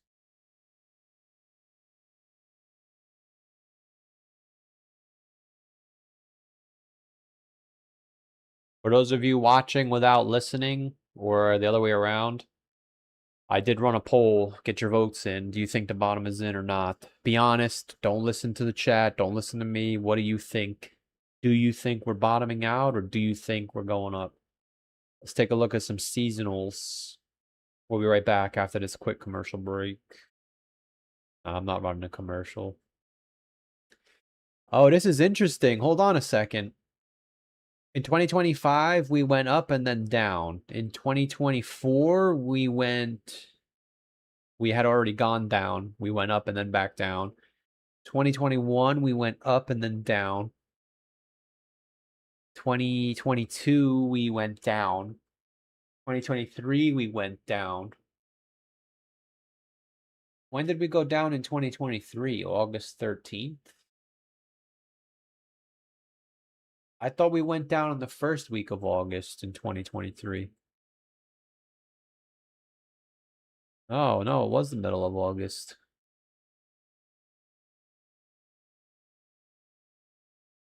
Russia has passed a major crypto law.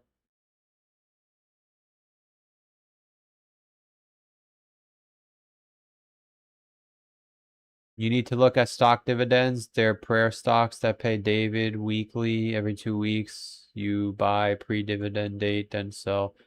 That's not how it works, Bull Parade. You need to learn about dividend stocks. When you buy a dividend stock whatever the thing is, they lower the price of the stock so that people don't do that. I thought about that 10 years ago. I said, why don't people just buy the stock before the dividend and then sell it? Because they individually lower the price of the stock when the dividend comes. When the dividend date X, it's called the X date, I think. They lower the price intentionally. So if you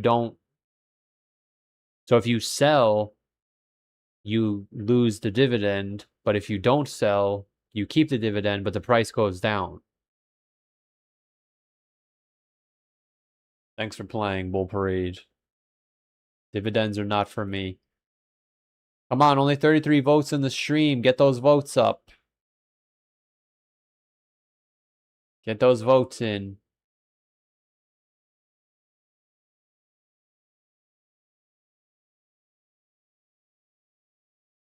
USA is now behind crypto clarity. Hell yeah, Clarity Act coming, not financial advice. I can't wait to be a news guy.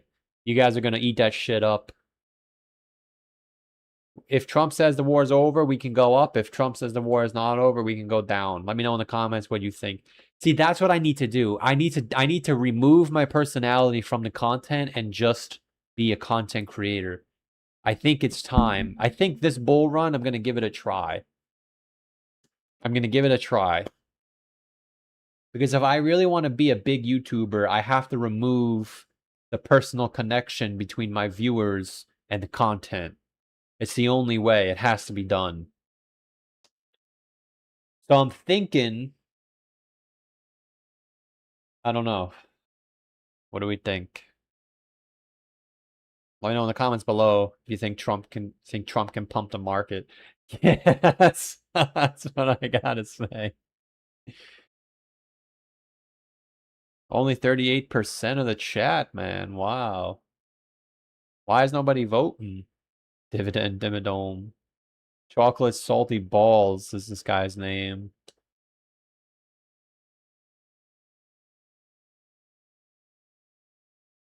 Chocolate Salty Balls.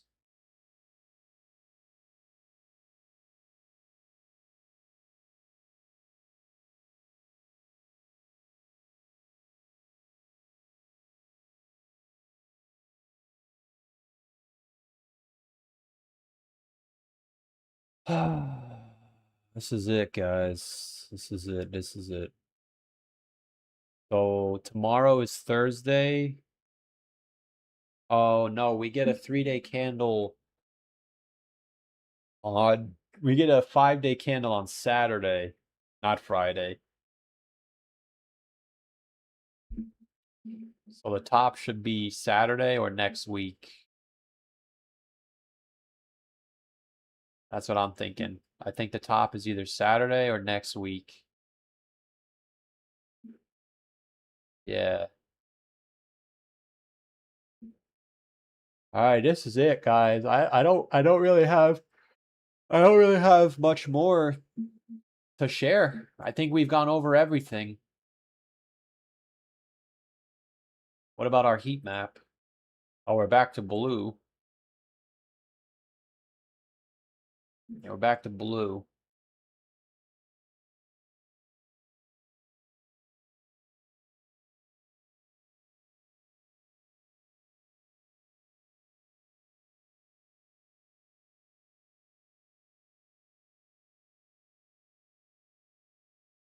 Clarity Act will pass tomorrow. The truth will shock you. No, I know. I'm being genuine now. Before I was kind of like not, but I mean these guys are just milking the ad revenue. This guy's killing it, man. Oscar Ramos is killing it. He's beasting it. His channel erupted, man. This guy's killing it, dude. What a beast, man. Dude, I'm telling you, this is the blueprint. You gotta just read the news. People love it. Shout out to Oscar, man. He's killing it. Look at that. Look at his suit, dude. Dude, this guy's my what do they call that? My idol. That guy's a beast, man. Look at this guy, Levi, like my jeans. Look at this guy. He's beast in it, man. Clarity Act.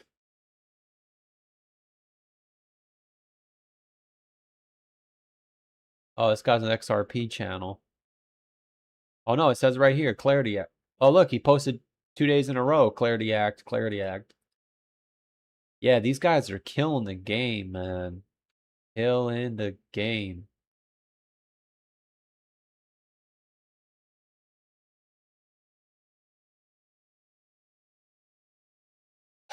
Clarity Act. Well, I searched Clarity Act, so yeah, Dan the Man's. I like Dan the Man too. Dan the Man. Dan's a beast as well. These guys are OGs, man. Dan the Man.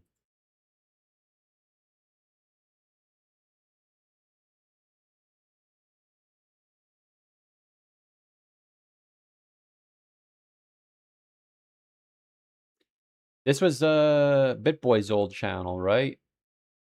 What happened to the other guy? They got rid of him? This guy's handsome though. This guy's handsome too. Him and Dan are handsome. What happened to the other guy? Yeah, this guy. Oh no, he's still here. Yeah, this guy looks like me. We have the same haircut. Oh look, it's Ben. It's Ben. Yeah, I guess that's it. I don't know. I really don't have much else to share with you guys, honestly. I really don't. I don't know what else to say. The only thing we have left is we either hit 66K and then get rejected, or we go to 85,000. What do you guys think? You think we should call it today? It sounds like you guys have made up your minds.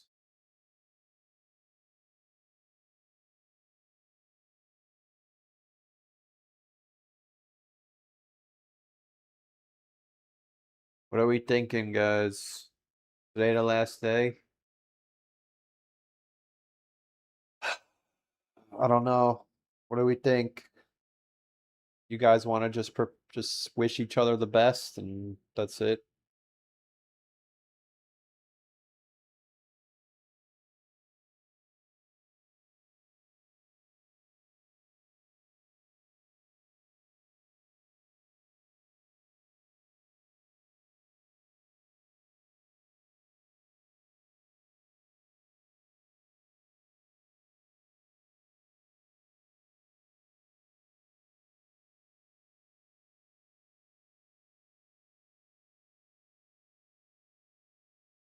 Right? What else do we got to talk about?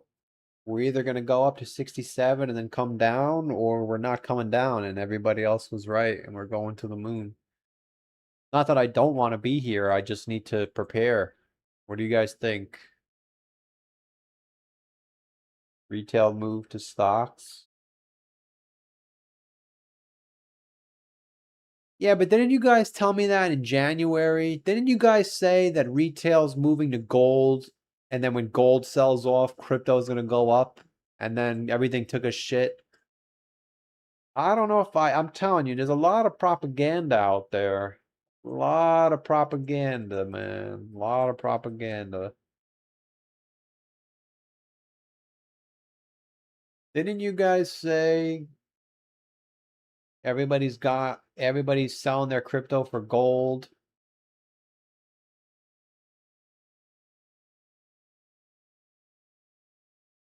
I mean, what else is there to talk about? We're waiting for Bitcoin to pump up to 69K. It's the missing piece of the puzzle.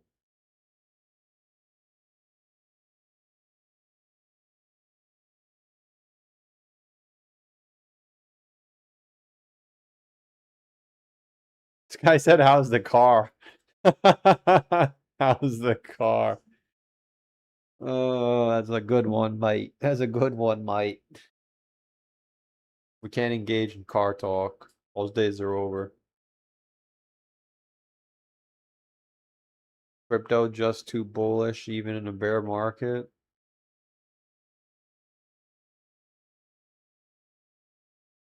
Yeah, maybe we can discuss future channel plans.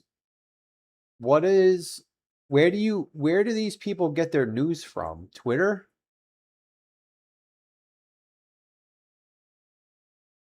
Let me see.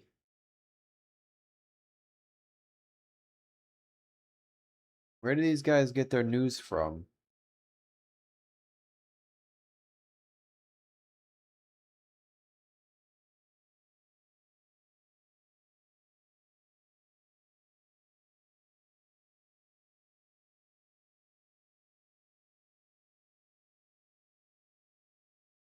Oh, this is a 4-year cycle video. It's not even a news video.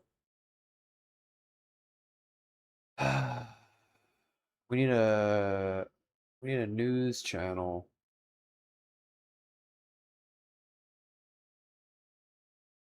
Dude, I remember when I first found this guy.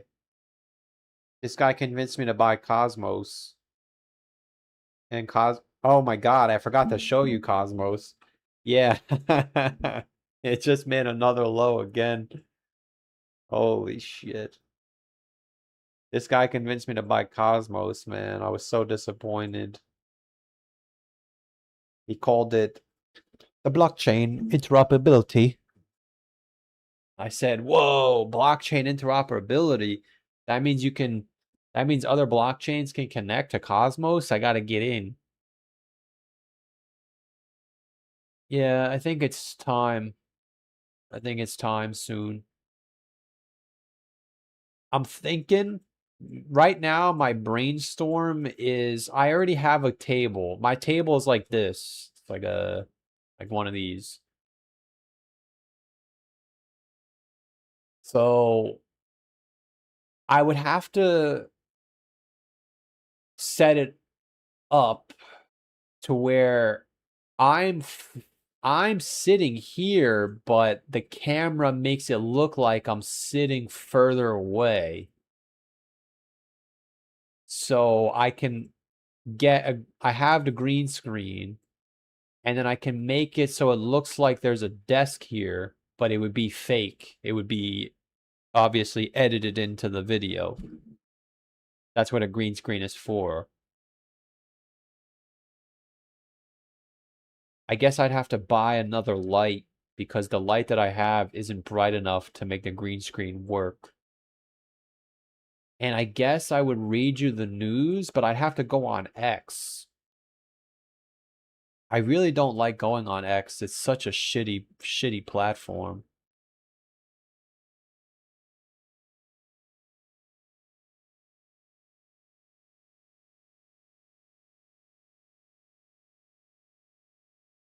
You convinced me to buy OXT, 10 out of 10 rage bait. No, because I know I didn't. I once bought OXT too. I used to be an OX. I even downloaded their app. I said, yo, this thing's a VPN. This thing's going to be nice. And it did fuck all nothing. And I sold it. Then it went up. You know why I sold it?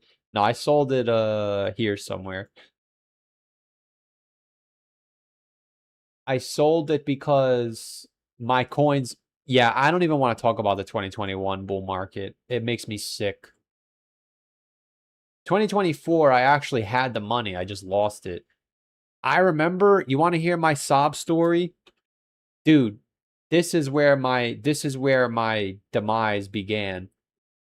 So I had 2,000 Cosmos, which was a lot of money, man. No. No. I had 1,000 Cosmos. No, I thought I had 2,000 Cosmos. Yeah, I had 2,000 Cosmos. I had 2,000 Cosmos, and it went all the way up to $25. So I was like, oh shit, man. So I didn't realize that I already caught the move. Oh wow, 400%. Keep in mind that Doge did a 100x. So I was thinking blockchain interoperability. Holy shit, man. Tech. All these guys always tell me tech. Oh shit, tech's this, tech that. Cosmos is blockchain interoperability, tech to the moon. And it was $25. I had 2,000 coins. And at the same time, Ethereum Classic was about to start pumping. It just pumped for the first time. This might even be the original chart. Holy shit. Hold on a second. Rainbow charts. You guys know the rainbow charts are day one. Like literally 100 subscriber day one. This might be the same chart that I had. Oh my God, is it? Wait, no, I'm actually not even joking anymore. It might actually be the chart that I was looking at. I remember I had to make a decision. I said to myself, I can sell my 2,000 Cosmos, or I could sell my 2,000 Cosmos for Ethereum Classic, or I can hold my Cosmos. And I said, no, I'm going to hold my Cosmos because it could go to $50. And the fucking thing went to $150, man. And Cosmos went down. And that's where my demise began.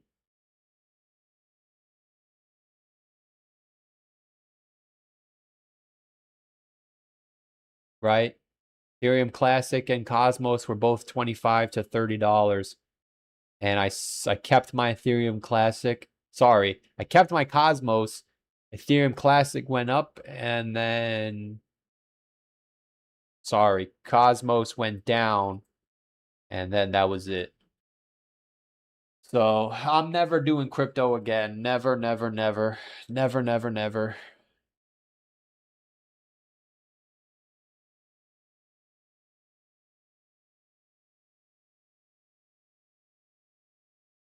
Christian wealth transfer channels regarding XRP. What does that even mean, Christian wealth transfer?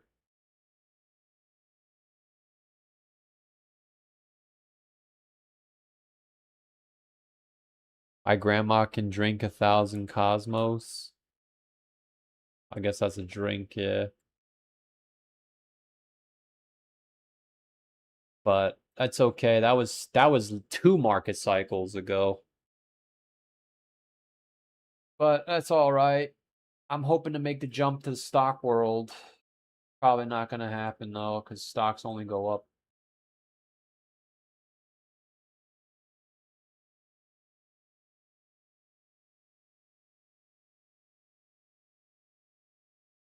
I did the same with DOT. Yeah, it doesn't bother anyone that Doge is still 7 cents. You guys don't think that's bearish? The BTC pair has to be nuking right now.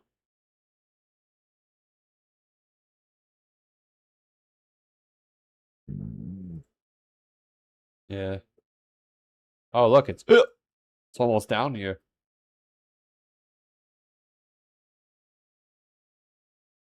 I don't know what else. What was my biggest blunder was not selling. That's it. But I think that was my biggest regret. I chose Cosmos instead of Ethereum Classic, and Ethereum Classic went to the moon.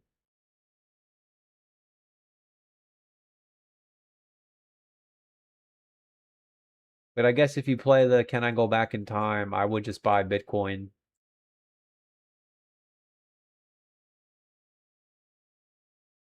But then yeah, there's no going back in time, gentlemen.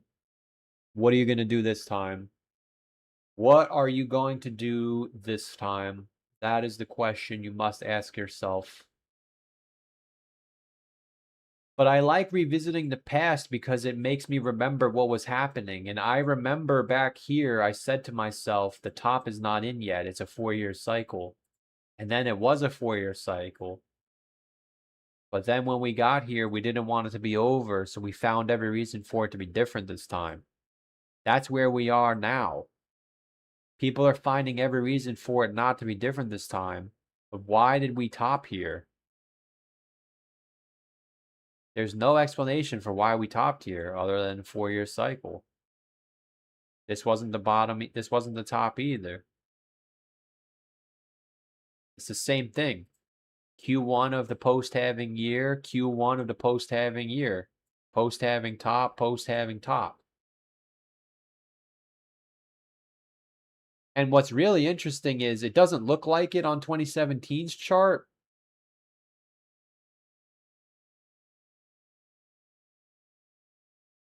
But you did have that dip. It's very small, but that RSI peak, you get 2 of them each time. The first one was August, and the top was 8 months later. This one was here, and the top was 7 months later. This one was all fudged up. No, look, yeah, this one was fudged up because the top was super early. This one you had 2 tops too. This one was messed up because you had 3. Which is why people that think this is the bottom, even though this was the top, that's why I think it's incorrect. That's my opinion, though. That doesn't mean I'm going to be right. That's my opinion. But I do know that every time there's people saying why it shouldn't go lower. I was one of those people in 2022. 2018, I was a believer in the bear market, even though it took me too long. I wish I would have listened earlier. And now here we are again. And that's why I find it so fascinating, because this week is literally the week where all the bear markets sync up together. If you draw 300 days, right? Sunday, we're going to be at Sunday's 308 days. If you go back to 308 days in the other bear markets, look at what happens. So we're now in the closing stages here.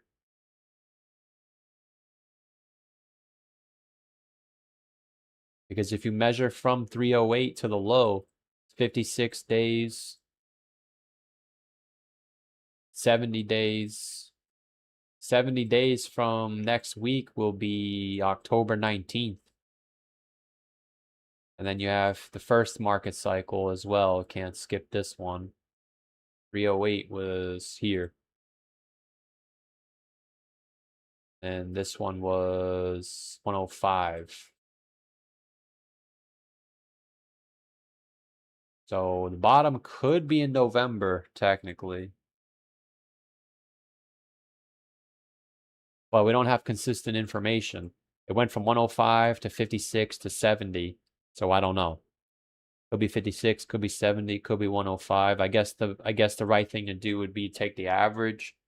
So you have 70, 50. Let's just make it 60 so it's easy. And then we'll subtract the 4 days from the 105. So we have 100, 60, and 70, which is 230. So 230 divided by 3 is what? 73 and a half? No, 230 divided by 3 is not 80. It's like 75, between 75 and 80. No, is it 73 and a half? 73, 146, no, yeah, it's like 76, 75, somewhere in there. So, what is it, 78, 77? It's not 80 and it's not 70, somewhere in the middle. Let's just say 75. Just shut your mouth and enjoy the ride. We'll just assume it's 70 to 80. The bottom is probably at the end of October. Middle of October.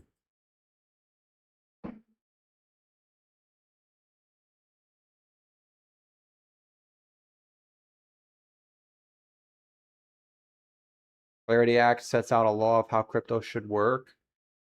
Yeah, I know. I got to get on the news wagon. I'm slacking. I think I'm going to try it next market cycle. I really am. Because if we get this right, it's going to be the first time in history where we don't have to explore.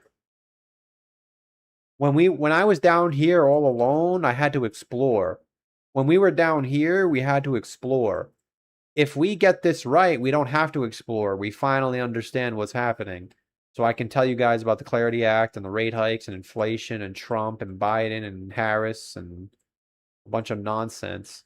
You guys will gobble it up and send my YouTube channel to the moon. We can talk about Michael Saylor and all that garbage.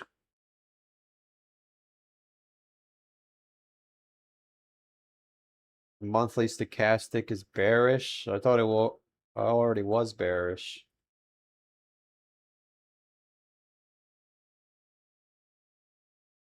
Yeah, it's already bearish.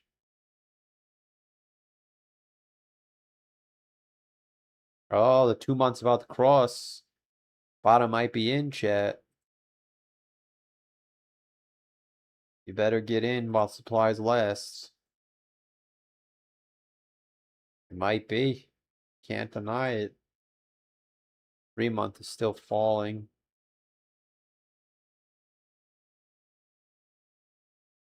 4 month. Oh man, the 4 month didn't even go down yet. Yeah, we didn't even go down, dude. We didn't even go down yet. I'm sorry. If I'm wrong, I'm wrong. I can't get in on a 50% pullback. It's impossible. I just can't do it. We just had a 50% drawdown. There's no way. Even the COVID crash was bigger than that. There's no way. I'm not buying it. I'm sorry. I think we're going down. I just can't do it. Not a 50% pullback. No way. I'm not telling you guys I'm right. I want to make that clear. I'm not telling you that I'm right, but I'm not buying in on a 50% pullback.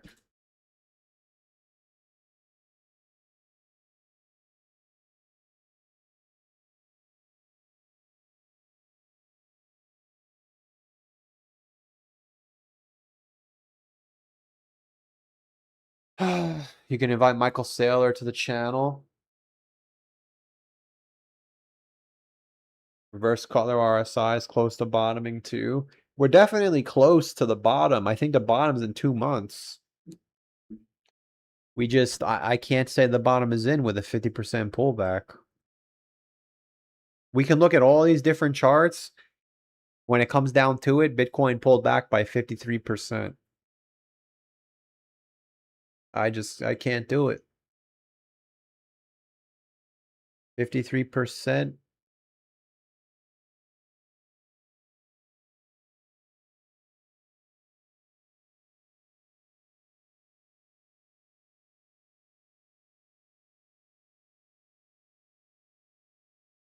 I think this is the true depiction of the bear market.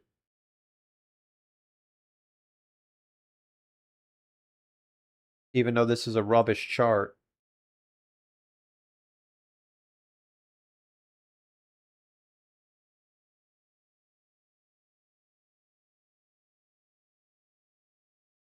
Bitcoin is gaining less and less against the S&P 500.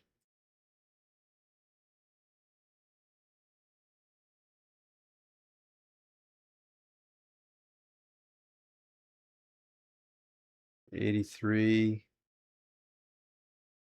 Yeah, man, I can't do it. 87, 83, 73, 60. 60 is not terrible. What about 65? But even 63 is another low.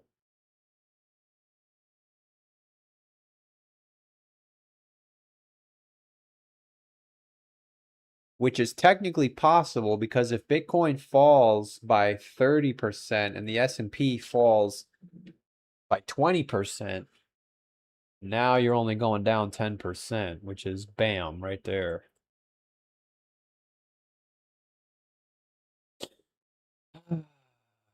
I don't really have anything new to tell you guys, unfortunately. I wish I had more, but I gave you everything I had. Either we're going up or we're going down. I think we're going down.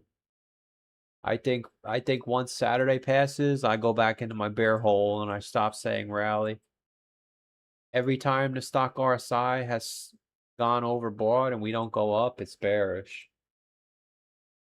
Like you don't have to go up, you have to take the prior high. It's not about going up. You have to be more bullish than you were the last time.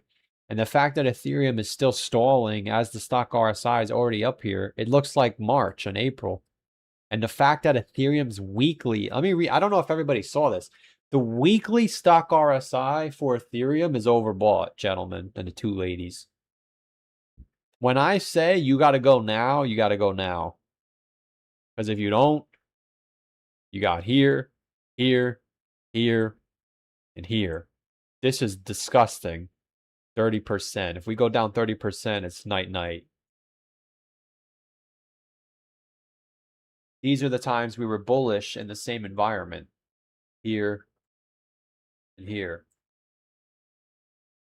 And there was one more. Oh, I guess there isn't one more. Yeah, look at this. This is it. We're supposed to be going straight up right now. Some people think the RSI or the stock RSI sucks. That's okay.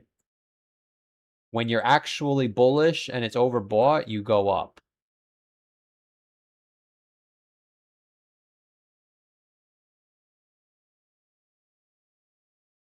Even here, we went up, you pulled back. Yes, you did. You pulled back by 38%. Obviously, we can't expect the same thing to happen, so I'm not going to sit here saying a 38% pullback would send us down.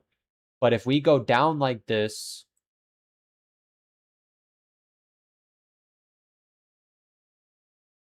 everything else that didn't move at all is going to make yet another low, which is still technically possible. But I guess at the end of the day, that's what you have to argue. Do you think... Some people do think we're going to go down and then go up again. Some people do think that. Luckily for me, I think once we go down, it's just going to break the low. It's not going to sit here and bounce. So all I want to see is us just go down. But I'm sure there's people out there that say we're going to go back down again and then go up. They're out there. There's people saying everything at this point. You just got to do what's best for you. But for me, I look at the weekly stock RSI and the last 3 times we've rolled over. The last 10 times, 1, 2, 3, 4, 5, 6, 7 out of 10 we rolled over. 8 out of 10 actually. So if you want to argue we're right here and we're going to get a pullback, I guess technically I can't argue with you. You're picking the 1 out of 50. Yeah, you're picking the 1 out of 50. You motherfucker. I can't argue with that. 1 out of 50. No, it's like 1 out of 15. Yeah, you're bullish here.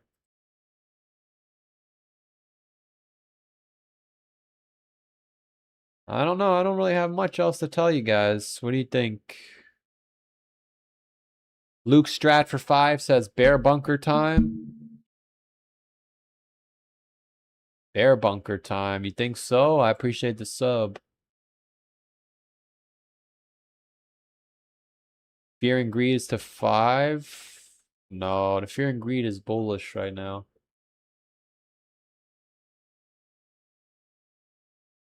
How do I check that? No, it's at 39. Oh, it almost hit yellow today. Yeah, we're right there, man. We hit yellow here and we topped. We actually hit green last time. Yeah, we're definitely close to the end. I just don't... Oh, you can't see that. I just don't know where it is. It should be 68. Well, actually, I can't tell you 68K anymore because the short-term realized price actually fell. So it's no longer 68K. It's actually where we already were at 67. So remember how we kept saying 68K? That price fell from 68 down to 66.4, which we already hit. So now we just have to make a double top, and then that could be it.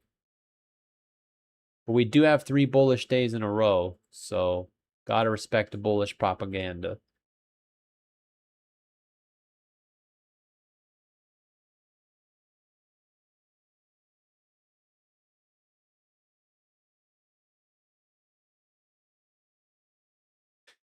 It refuses to go down, refuses to crack. Nah, we're gonna get a big move. That's why the BBWP is so important. It doesn't tell you which way we're going, it just tells you to brace for impact. It doesn't stay blue forever.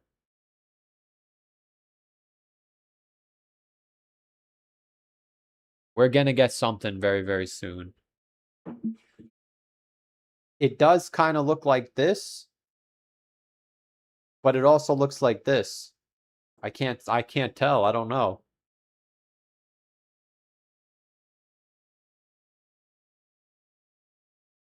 But I do know that if it's a 4-year cycle, 2 months from now, we should be at 40 something.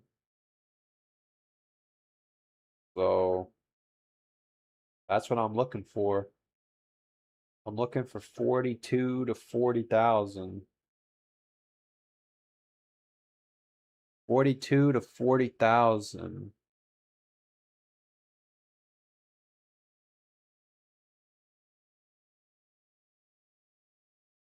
I appreciate the sub from Mr. Luke Strat.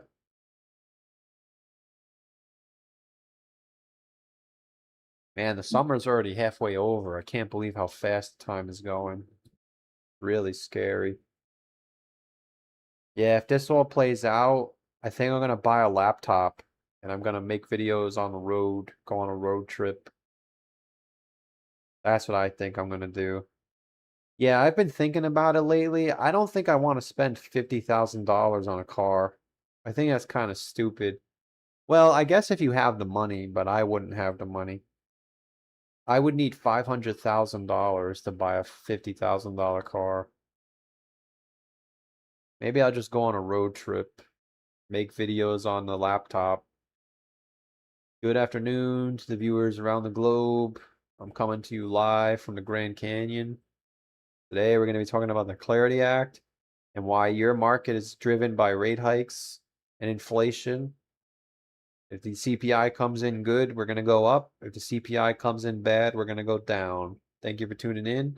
If you enjoy the content, please hit that like button. We're trying to get to 1,000 likes. We'll be right back after this quick commercial break.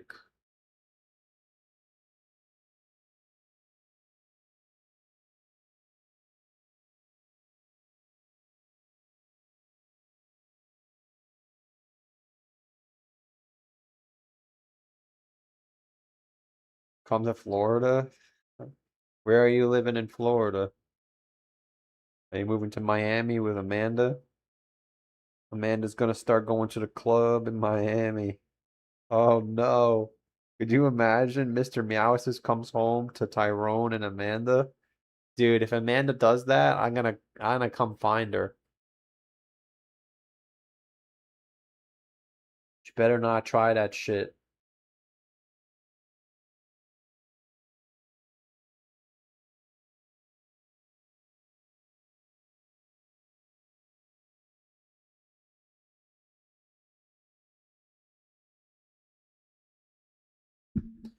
I'm not sure what else to tell you guys. I'm all beat. I don't know. I think I gotta start preparing for my news channel. It's very hard to do because I know it doesn't do anything, but I have to stop saying that.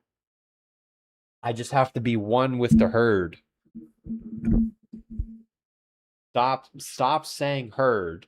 I got that from Ron Walker. The herd.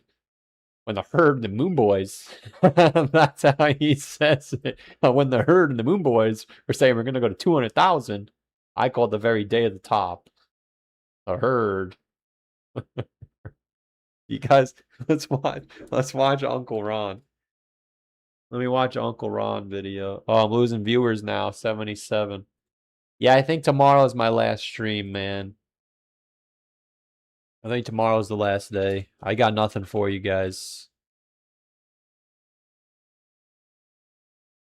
Let's watch Uncle Ron.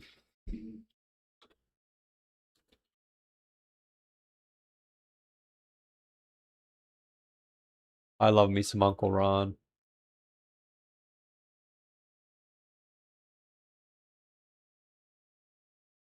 Some of the weekly resistance levels have dropped below the 70,000 range here. We're at the 68,000 level. You might go a little higher, but again, above 66,900. But you have major resistance in the weekly time frame overhead. And this is why I keep telling you, again, we have these divergences, and it's given us this rally. But the same people that are trying, oh, the divergences are here. Here's the bottom.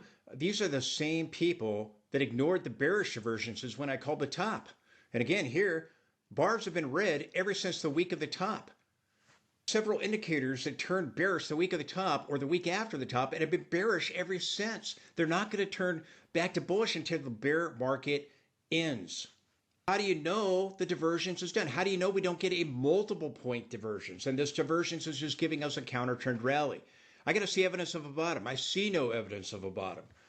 So just realize that directly overhead, we have major resistance here at the 68,000 area. A couple other indicators are a little bit higher. Our 200 period is around that 70,000 area now, our 50% retracement. We're likely not getting above that. If we do go to a new high, as I've said, you'll stall between 67,000 and 70,000, or as I've said, just under the 38.2 Fibonacci, just under 67,000, which so far we've done has 66,000. Those are my two scenarios. One of them have played out so far.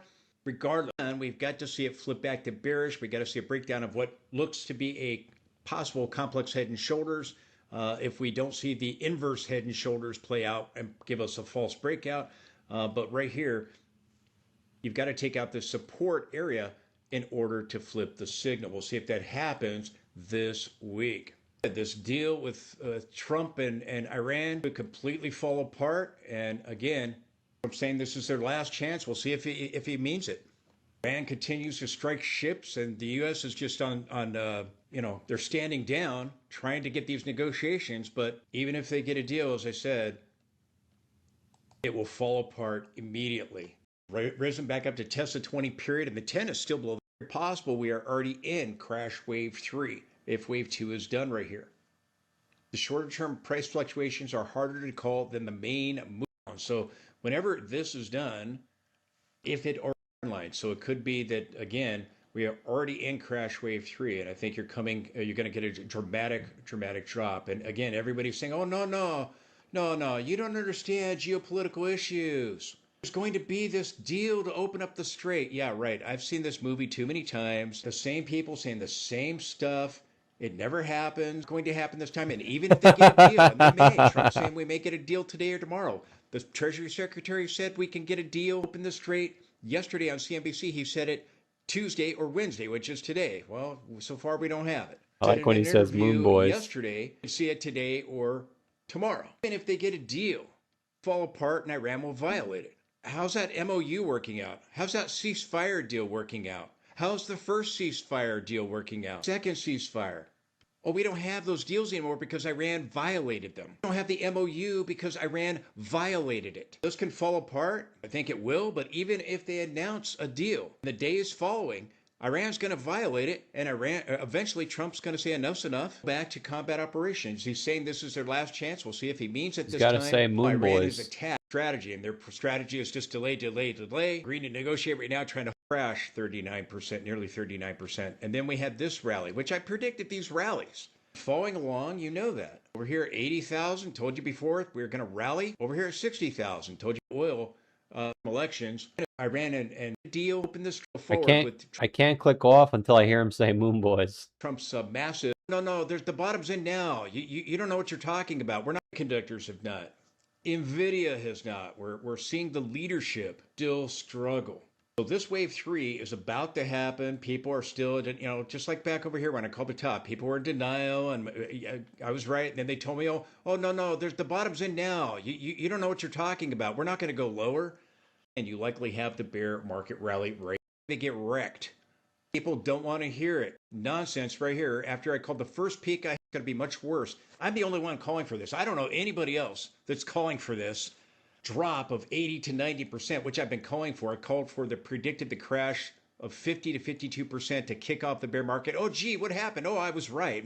Listening to a lot of nonsense from a lot of people that had no idea what they were talking about. I mean, I was a clown. Oh, gee, I was right. And then I had to listen to a lot of the same nonsense right here. After I called the first peak, I had to listen to it, and throughout the decline, and right now with the second decline. Going for the second leg down of the bear market. You got to listen to a lot of foolish talk from people right before they get wrecked. People don't want to hear it, and so they shout loud enough and say it's not going to happen that it magically will make Bitcoin bottom and start a new bull market. Because they're trapped in losing positions where they've been liquidated over and over again, where they continue to get stopped out, or longer term positions have given back much of the gains. Let me just say this. Markets have priced in something that's not going to happen. They're anticipating, the Strait of Hormuz is going to reopen. Dude, to pass. It's not going to. Second leg down is percent drop is 37. Why is he not saying Moon Boys? I'm at breakout, and we need this information. Retracement of the entire used to strike ships and period moving average. People realized that directly overhead, and it failed. That was followed by a 68% drop.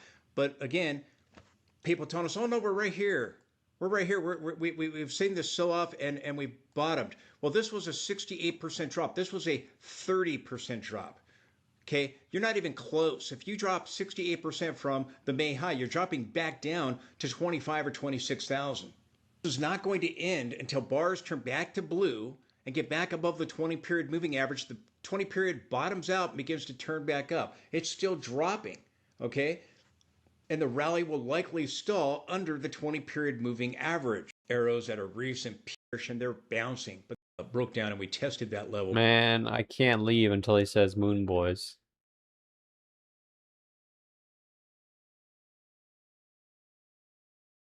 What did Bitcoin do? The summer on into the midterm elections, it crashed. A big liquidation bottom, and you're going to have people throwing in the towel. The trend lines that are broken. This trend line, I to see signals all flip back. Deal, it's going to fall apart immediately. As going on CNBC saying, wave 2 is done. You're going to have above it. So far, we've gone just under it at 66,920. If we go higher and move above it, you'll reach the 100-period moving average or closer towards it. It was going to fail with that by supporting the channel today. Thank you for your consideration for that. Again, either wave 2 is done here, or wave 2 will go a little bit higher than that to you over and over again. So the May peak, but you're going to see something uglier. I think you're going to see a 5,000 area about 80% low. And yet I was right. The people that now that we've reached this level and gone lower, people telling us that that wasn't going to happen, the crash would never happen, and that we had a breakout at the top and we were going to 250,000 by the end of 2025. Now they're telling us we have a bottom. But yet I continue to be correct, even though they call me a clown. They tell, that's never going to happen. History is on my side. The second crash is always worse than the first, and my indicators continue to nail it. So the question is now is in the 4-hour time frame much lower. I still have a couple of them that I'm going to go take out the possible way. Their objective targets. Objectives are deal and leaving, now starting to increase it. You rallied up in. Boom. It was a all right, one more try. I need to hear him say Moon Boys.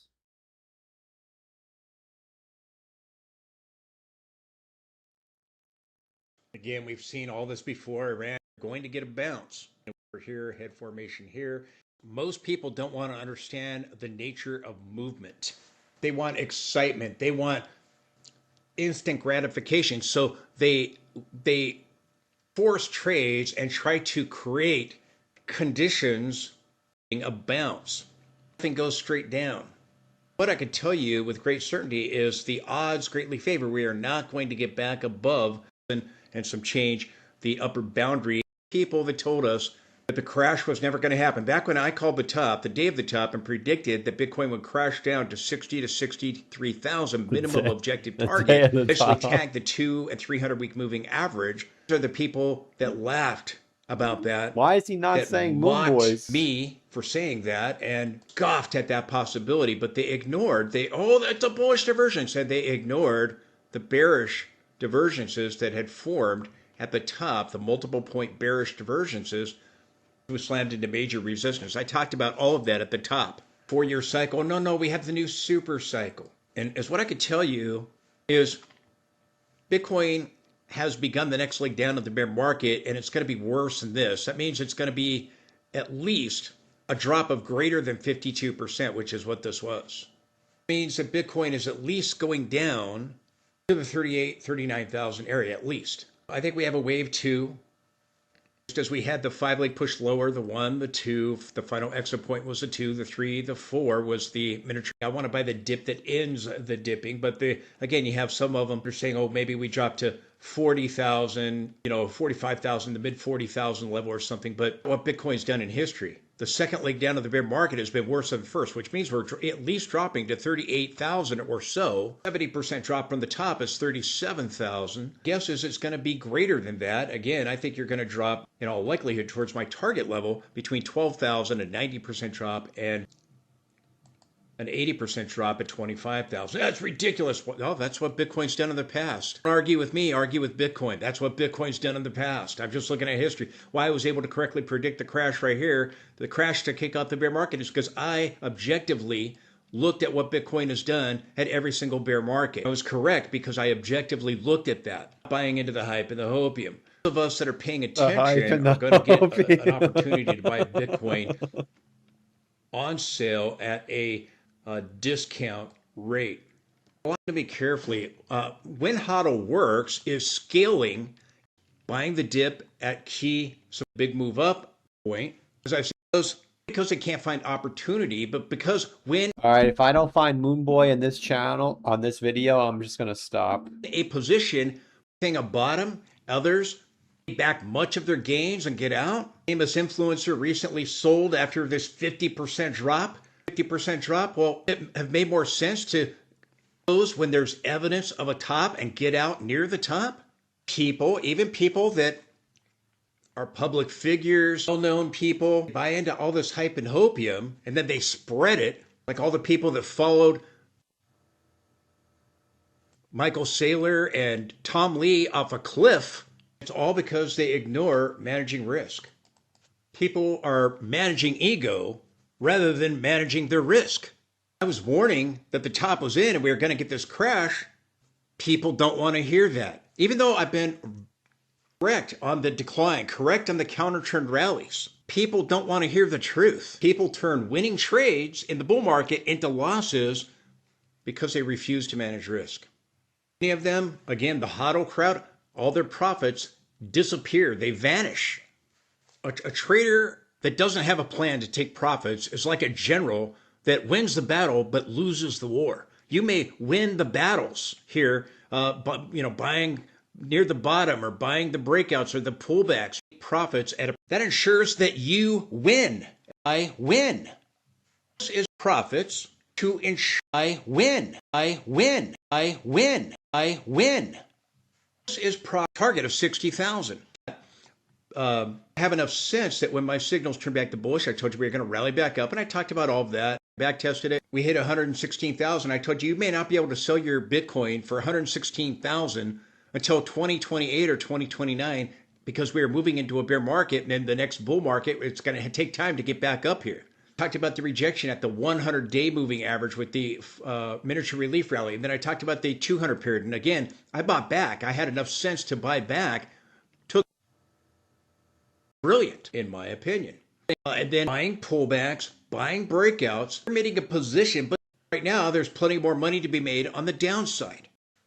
Compounding that I've worked on a long time. Nobody believed we had a bottom at 80,000. People that told us the sell-off wasn't going to happen, slapping themselves on the back, telling us how they called this bottom. I kept telling you in every video, 80,000 is not the bottom. Just like I told you 60,000 is not the bottom. Just like I tell you in every video, 57,000 is not the bottom. I can be confident of that because I have very good indicators. Looking at key support and resistance levels, and I'm looking at history.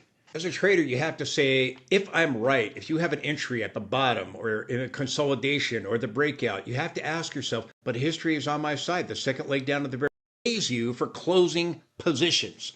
Their market, which it's done, for positions. That's why we're saying that and scoffed at that possibility, but they ignored. All right, last one. I am determined. This is the last time, I promise. Last video. The Moon Boys were bullish at the top. Are bearish, but we're bouncing off the 50. If we can Fibonacci, which we've just pulled back, but we're finding today. I thank you for your consideration for that. It would really, they're still bearish. The long-term time, and here we move to the purple line here. That when we drop below the 10-month move, saying it's my way or no way. We want AF 78%. So again, I'm open-minded to that, but I have to see evidence of a bottom. It could play out that way. Again, we don't want to be saying it's my way or no way. We want to be open-minded. We want to be in harmony with Bitcoin. If Bitcoin wants to be bullish and bottom, then so be it. We want to be bullish. If Bitcoin wants to be bearish and go lower, we want to be bearish. We want to be in alignment, in agreement with Bitcoin, and that's how you make a lot of money with Bitcoin. A little bit easier to see here in the weekly time frame. Wow, look at the size of that drop. We still may flirt with this area just a little bit more. Trend line with the here, the line of resistance to blue. And we don't have that 30%. If we were to drop 68% like we did over here, you're going down to 25 or 26,000. Here at some of these resistance levels, whether is it done? I don't think he's going to say it.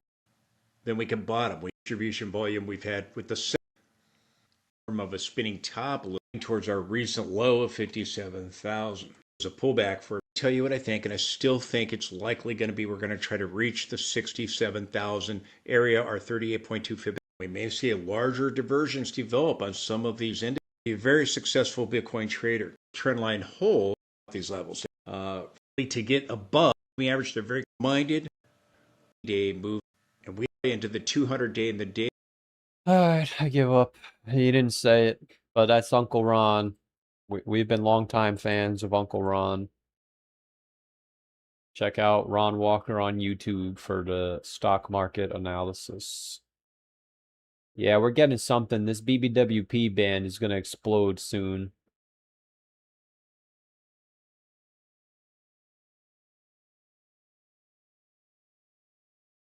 But, all right, gentlemen and the three ladies. I don't know.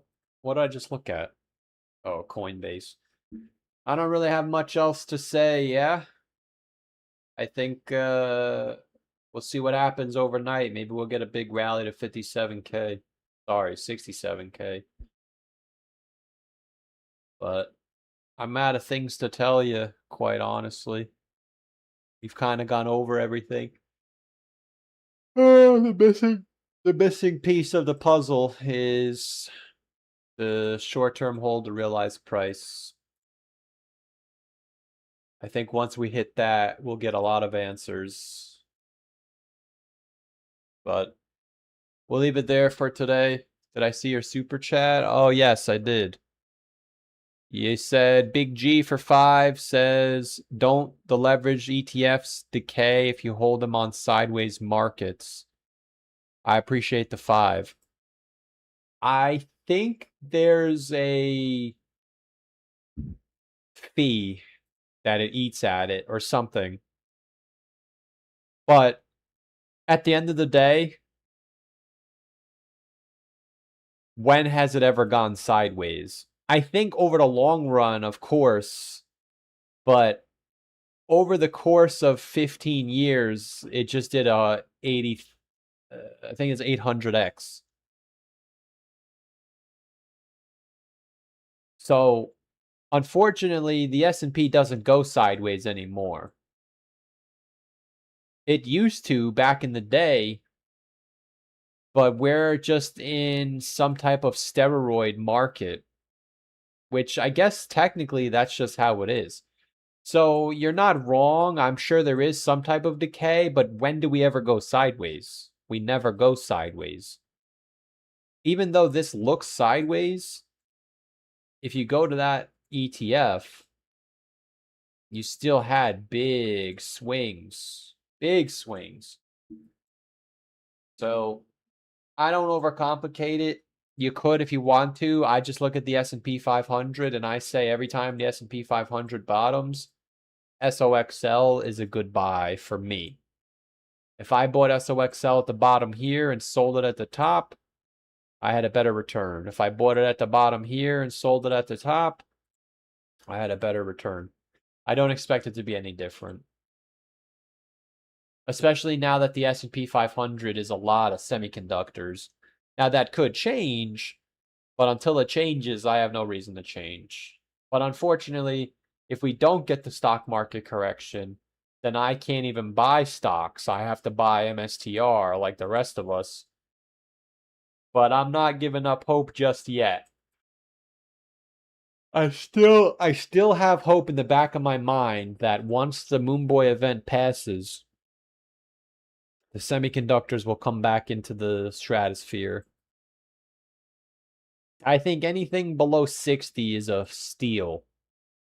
Could I be wrong and the bottom is already in? Of course, always. But I'm not convinced the semiconductors bottomed because I don't think Bitcoin bottomed. And if I look at history, every time Bitcoin bottoms, the semiconductors bottom right after that. Even here. I don't think Bitcoin bottomed yet.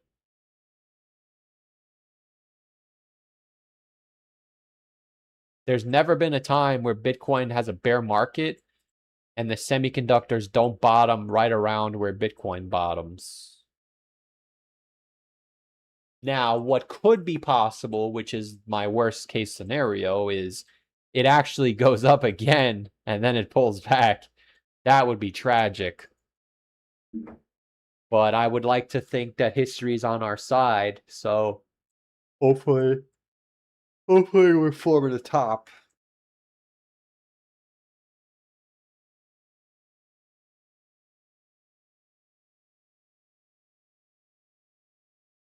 But I would say the decay may be real, but I wouldn't stress it because now, yes, I assumed you were talking about. Sorry, are you still in the chat? I actually have something worse that you should worry about. I don't know if that guy even left the chat, but you do have to be careful because I don't know if these ETFs have decay, but they are extremely dangerous if you don't monitor them. Because Coinbase made it a top in October of 2025, but this Coinbase 2X ETF topped in March of 2024. So if we get another bull market like last time where it's just a clean run, which I do think could happen, then this could be a very good play. This thing was 20x clean, no issues. The only issue you had in the beginning, we fell by 50%, but we hold by 50% drawdowns every week. So if we get another clean bull run, this could be the play here. 20x is a lot of money. But you'll see that when Coinbase pulls back by 60%, this stock is going to fall back by more. And Coinbase made a new all-time high twice, but this stock made a lower high. So you do have to be careful of big drawdowns. Big drawdowns for 2x leverage is really bad, which is why I am hoping for a V recovery because of, well, if we don't go down, then obviously it's never coming. But These 3x ETFs on V recoveries are absolutely disgusting. They're just disgusting. They go straight up. Even if I get a 300% gain and then rotate, that's okay. If I get a 300% and then I rotate into Doge, I'm not going to buy Doge, I'm just saying. And then I get a 3x, now I have a 9x. I don't have that attitude anymore where, oh, I have to buy in so I could get a 10x off the low. It's never happened in history. It only happened one time for Doge on Mars. I got lucky and I gave it all back. So I don't have that same attitude. Even with MSTR. If I get MSTR at 50 bucks, which would be a sweet dream, I'm probably not going to hold it all the way through. Because if I get in at the low and I sell it here, I still get a 13x, and I definitely leave out 150%, which is a lot of money because now it turns into a 30x off the low. But you can't look at it that way. I can take this money and I just need to find a 150% gain, which I can do. But the downside is giving all the money back. So at some point, the risk reward is not what it once was. And that's what I learned in 2024.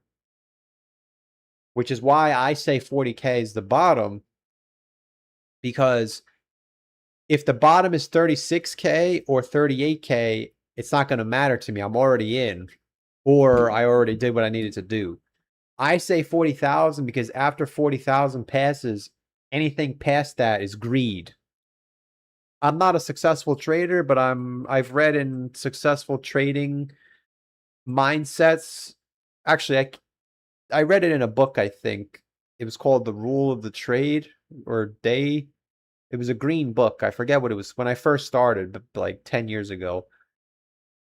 It basically said don't try and squeeze all the juice out of the lemon, but try and squeeze a lot of juice out of the lemon. So what most of us struggle with is we get the juice, but then we sit here trying to squeeze every drop, and then it turns into a bad play. So if we go down to 40,000 by October, that's enough for me.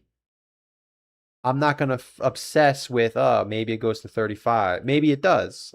If you think the bottom is 35K, I'm not going to tell you that you're wrong. It's a very reasonable expectation. But I mean, if we're at 35K or 40K, my life is it's the same outcome. You know? So if you catch a V recovery on those 3x leverage ETFs, man, that's where all the juice is. Look at the juice. Give me the juice. Give me the loot. Give me the loot. Give me the loot. Look at the juice. Sweet tea, sweet peach. What is it? Peach, sweet peach? Is it sweet peach iced tea?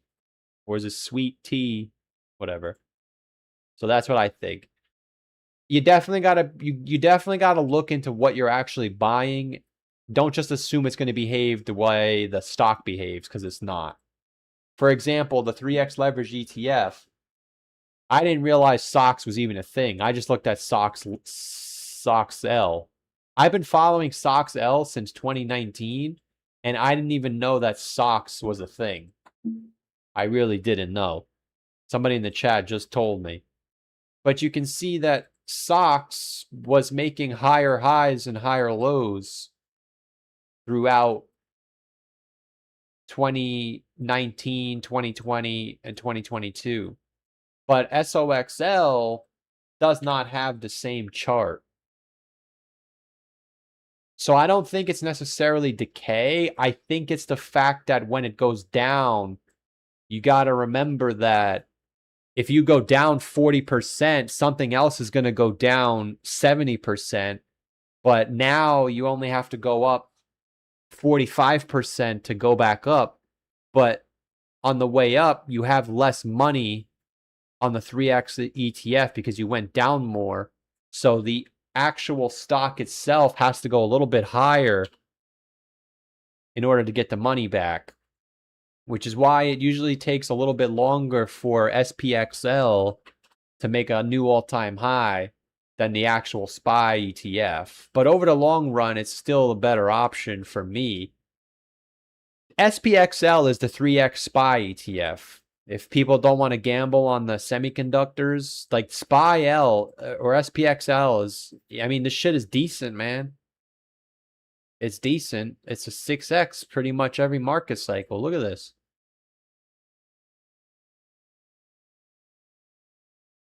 Well, I guess that was one time thing. Where was, yeah, but see, this is what I'm talking about. You got destroyed on that COVID crash. So if I can get in at the COVID crash, look at that shit, the V recovery. But I have a new attitude now. I don't mind taking 10 years. Because if I get a 4X and then I get another 4X 3 years later, now I'm up 16X. The reason why we didn't want that is because we always had $2,000. But if you have more than that, let's say you have 20,000 or 30 or 40 or 50 or 100 and you get a 4X, then you get a 4X again. Now you're cooking in the crock pot. If you have 100,000 and you get a 4X and then you wait and you get another 4X, now you have 1.6 million. It's the fact that we always had $2,000. Oh, I don't want to buy stocks because it's for rich people. It used to be for rich people, but now I see, like, dude, this thing is literally beating altcoins. It just did a 20X. 30X. Holy shit. No pullback. And it happens every time. It doesn't do a 30X, but this one was an 8X. Obviously, COVID ruined it, but this one was 350%. This one was 9X. I mean, this thing was doing 9Xs before it was cool. 7X almost. It would be nice to switch over to stocks, but if they don't let me and I'm stuck in the shithole, then I'm stuck in the shithole. I'll get my pig pen, roll around in shit like I always do, and find a way.